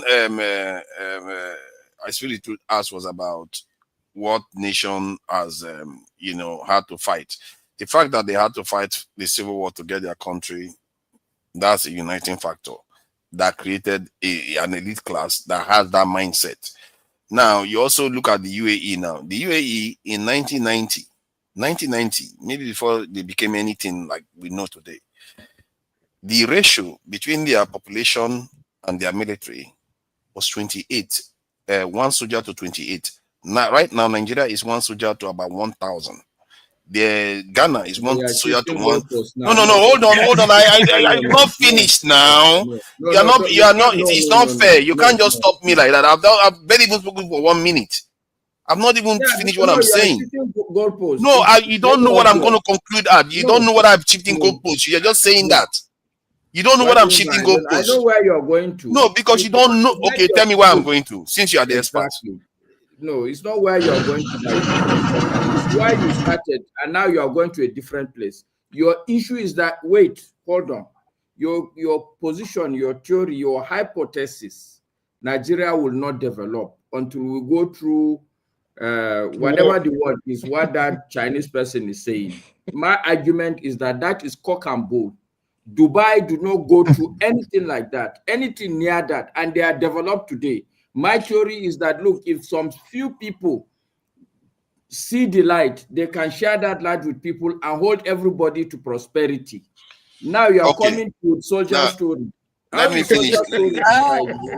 I disagree with you. Living. It's been a little bit. I didn't think that you were like this. You are beginning to be a little petty about this. See, the point is that what I wanted to say is not only about them having this ratio. There's a reason why they did. They could have chosen not to, because they were involved in almost all the conflicts. Oh my God! Can you just let me talk? Because they were involved in all the. I cannot just let you talk. Why? What's the point if you just talk anyhow?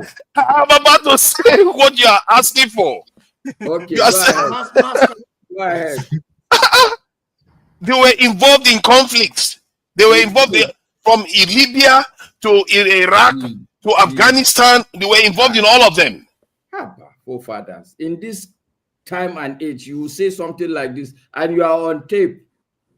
Am I having media? No, I said they were involved. No. What do you mean by involved? Explain involved. They were involved militarily in those conflicts. They got involved in the conflicts. Explain it. Because they were allied with the West. They were working with the West to attack those countries. They were militarily involved in first world conflicts. I don't know what else to tell you. This is something that Nigerians haven't experienced. They are involved in first world conflicts. Iraq. Now let me read. Let me see if I can find the years and let me pull them out. What year? So the Yom Kippur War, they didn't necessarily send troops in 1973. They didn't send to that area, but they supported the Arab War. 1990 to 1991, the Gulf War. They were involved. Wait, Fafa, hold on. What was the Yom Kippur War? 1973. No, I didn't say when. I know when it was. I said, what was it? It was the war between the Arabs and the Israelis. Okay. So what's your point with that? We're talking about nation building. That's why oh my God. No, there's no oh my God. Let's listen to each other. There's no oh my God. Egypt should be very developed. So why I asked you why let's talk. Let's listen to I was the one asking a question. Can I finish? I asked him a question. I was asking a question before Master spoke. You think by just shouting me down is going to make the truth go away? It won't. So why I asked you? I'm sorry. Why I asked you the year? Okay, because we're talking about nation building. This is why I said let's stay on track. You're talking about the fact that at least your premise and Jide's premise is that to get to where all these other countries got to, we have to go through certain situations. So if you're mentioning a Dubai that was established, at least in Arabia, over 1,000, 2,000, 3,000, 4,000 years ago, not before, of course, before they became the United Arab Emirates, right? But if you're saying something that happened in 1973, and then the next thing you wanted to bring up was the first Gulf War, you know, I don't think it's not making sense. You're talking about they already got developed. Things happened that led to the first. God. Things happened. Was the first Gulf War a determining factor into the United Arab Emirates as a nation today? Okay, good. By the first Gulf War, they were already militarized compared to like any African nation. Even throughout our independence, we were never that militarized at all. Okay, so why were they? Why do you think they were like that? Exactly. Because they've already been involved in that kind of situation before now. The region too. See, can you just hold on? You just finished talking. It's okay to have a discussion without you being tested. Because you're not letting me get any point out, then you just jump in and keep stopping me. Let him get his points. The essence of it is the people, not necessarily the nations themselves. If you get those type of mindset of people from the UK right now, they show up in Nigeria, they will transform Nigeria. It doesn't matter where the nation is. If the region has created people like that can make that kind of sacrifices, you can create a new nation tomorrow, they will do it. Because it's the people that make the nations, isn't it? It's not the other way around. So just hold on there, forefathers. Okay. If you replay your statement, okay, it's about mindset. Yes. What I am saying, and I think Colonial Masters is saying, and Ovie is saying, I'm not too sure about Ovie. It probably is on defense. Okay. But what we are saying is that mindset change can be push, can be pull. In my mind, honestly speaking, a country like Dubai was a pull factor. They look at their position, where God has situated them in the world. What possibly they can make out of that their position, and decided to go for it. Had a clear plan. I've read more than 4 books about Dubai. There was never any story of because they went through a difficult time. The story of Dubai is a story of one man. The father of this man that is, what do they call him? The Sheikh. The Sheikh. He used to wake up 5 a.m. and start going around to visit, what do they call it, projects. They had grand vision. I've read the man's book. It's all about vision. Dubai. Why did he have that? Where do you think that vision came from? The steel. Okay. Where did he think came from? Why? Why do we not have it? Okay, look. No, I like, okay, you've asked me a question, I don't have an answer. But I think because you are not listening. Please. I would take it as a responsibility. If I have to go and sit with the ruler of Dubai, I will do it by God's grace. But I will find out where he got. He cannot put his spirit inside you. He can tell you, but he's not going to put the synchronicity inside you. You have to feel it. This word that you have just stumbled upon, this synchronicity. No, I'm serious, forefathers. No, I'm before I call it collective intelligence, I call it cohesion. Anybody has it, if anybody has this thing you're talking about, it's Nigerians. Okay? No, I'm serious. People who will cross the desert. No, that is not it. You still misunderstand it completely. No, yeah, I see that you're misunderstanding the whole concept of this synchronicity. It's not because you don't have to. How do I put it now? You don't have to. And okay, so let me do reverse engineering now. Take a country like Afghanistan. Do you know how long they've been suffering? Yeah, a long time. Okay, where are they now in the global map of development? They've not been able to emerge. Okay, so let's understand. Look, what I want us to agree, all of us have the same interest. We're trying to look where can this spark in Nigeria come from? I think we all agree on that. Well, that's what we're all looking for. Some of you are saying that. Do you remember when Mr. James was here? He said something about how an Egyptian that opposed the Romans, and when the Romans he fought the Romans to a standstill, and then the Romans caught him and they tried to bargain for his freedom, but the people of Egypt didn't want to pay the Romans to free him, and the Romans didn't want to execute him. They said, the Romans said they didn't execute him because he killed a lot of their soldiers. They executed him because he fought for people that didn't understand what he was fighting for. The point is that you can be out of sync with your people and you will never succeed. That's true. A significant proportion of them have to feel what you feel. It's okay, forefather. I will agree to that concept. Okay? Where I will disagree with you completely, okay, is to sit and then, like, it's like the word, if this is the mother of suicide you're calling for, if there's anything like that, you are now saying that we Nigerians should sit down until, in fact, we should go and look for some big disaster. No, I'm not. See, I'm not saying that. So what I'm saying is, if there is a way, because my own political maturity or kind of exploration was that if a leader feels that they need to kill people to do anything, they've already failed. So I'm trying to find a solution. I'm trying to find a solution. Political maturity is political. Yes, and that's why I corrected it now. I know I will open their eyes. Look at what's going on in Venezuela right now. Look at what's going on in Venezuela. That's what we're talking about. Now, Venezuelans will unite and pay the price. Potentially. If they win. If they don't win, wahala. Look at what's going on in Venezuela right now. Okay, so I think this is, I don't understand how you guys keep conflating issues and bringing unrelated incidents into your discussion. And this is what I'm trying to understand. You and Jide's premise, again, is that Nigeria, like Maska said, is Nigeria has to go through some kind of disaster. It was exaggerating, but I guess with all intents and purposes, that's what you guys are saying. This enemy that you guys are saying Nigeria should prepare against, who are they?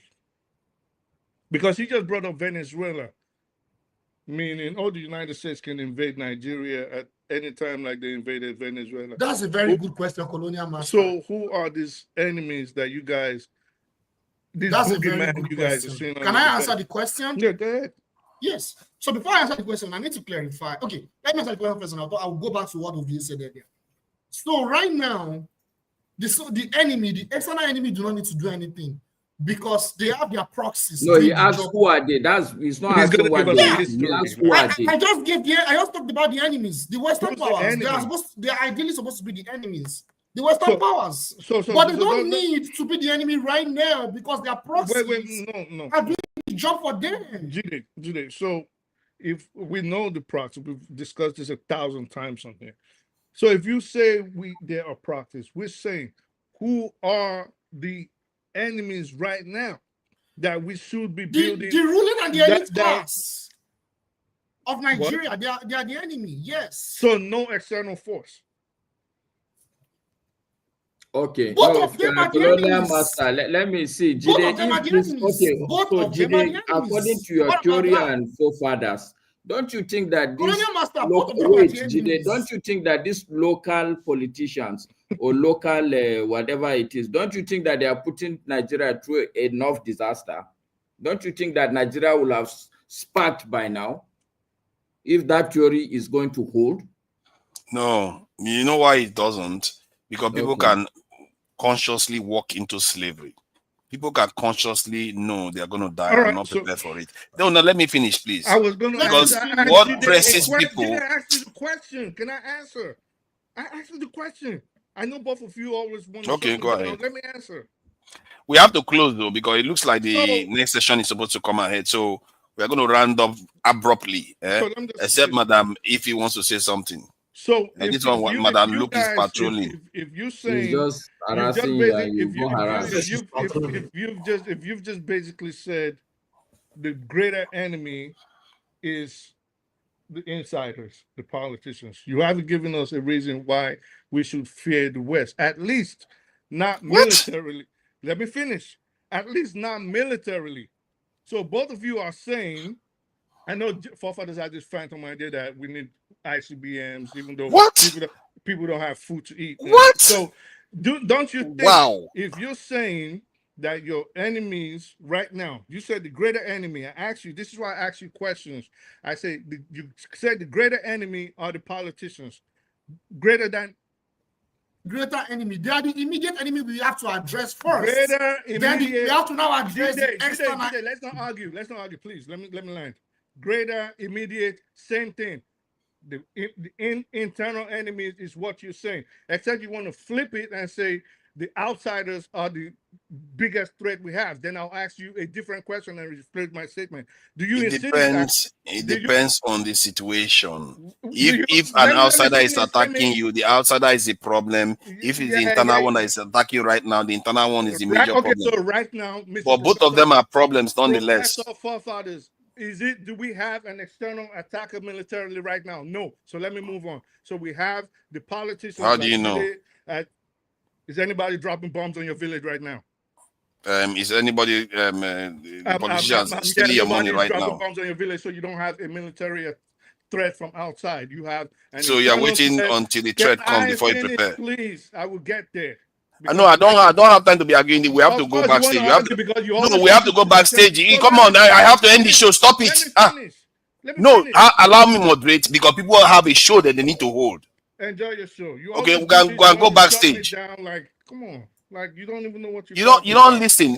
So I have to close the show. They are at the backstage. They want to come on. Are you not seeing them in the chat? What are you going on about? Gentlemen, thank you all for coming. You know, the elite group. It's a bit of a shame that we have to close abruptly. It's my fault. I didn't notice that they were coming on time, and when I speak the truth show ups here, time just dilates. Greetings to all the panel, the people on the chat. You know, you guys were relatively nice today, not very mean. Aladdin Key, Obi, I see you there, AB, and all of you. I really appreciate you. Sorry, I cannot mention all of your names. Let me just acknowledge the person that donated. A for real, AY has always been there supporting and welcoming Madam Ify to the show. Madam Ify, you were missed, and I hope you come and join us and contribute to some of these conversations. Somebody has to tame some of the rough people around here. All right, thank you all for joining us. We'll see you all again. Bye.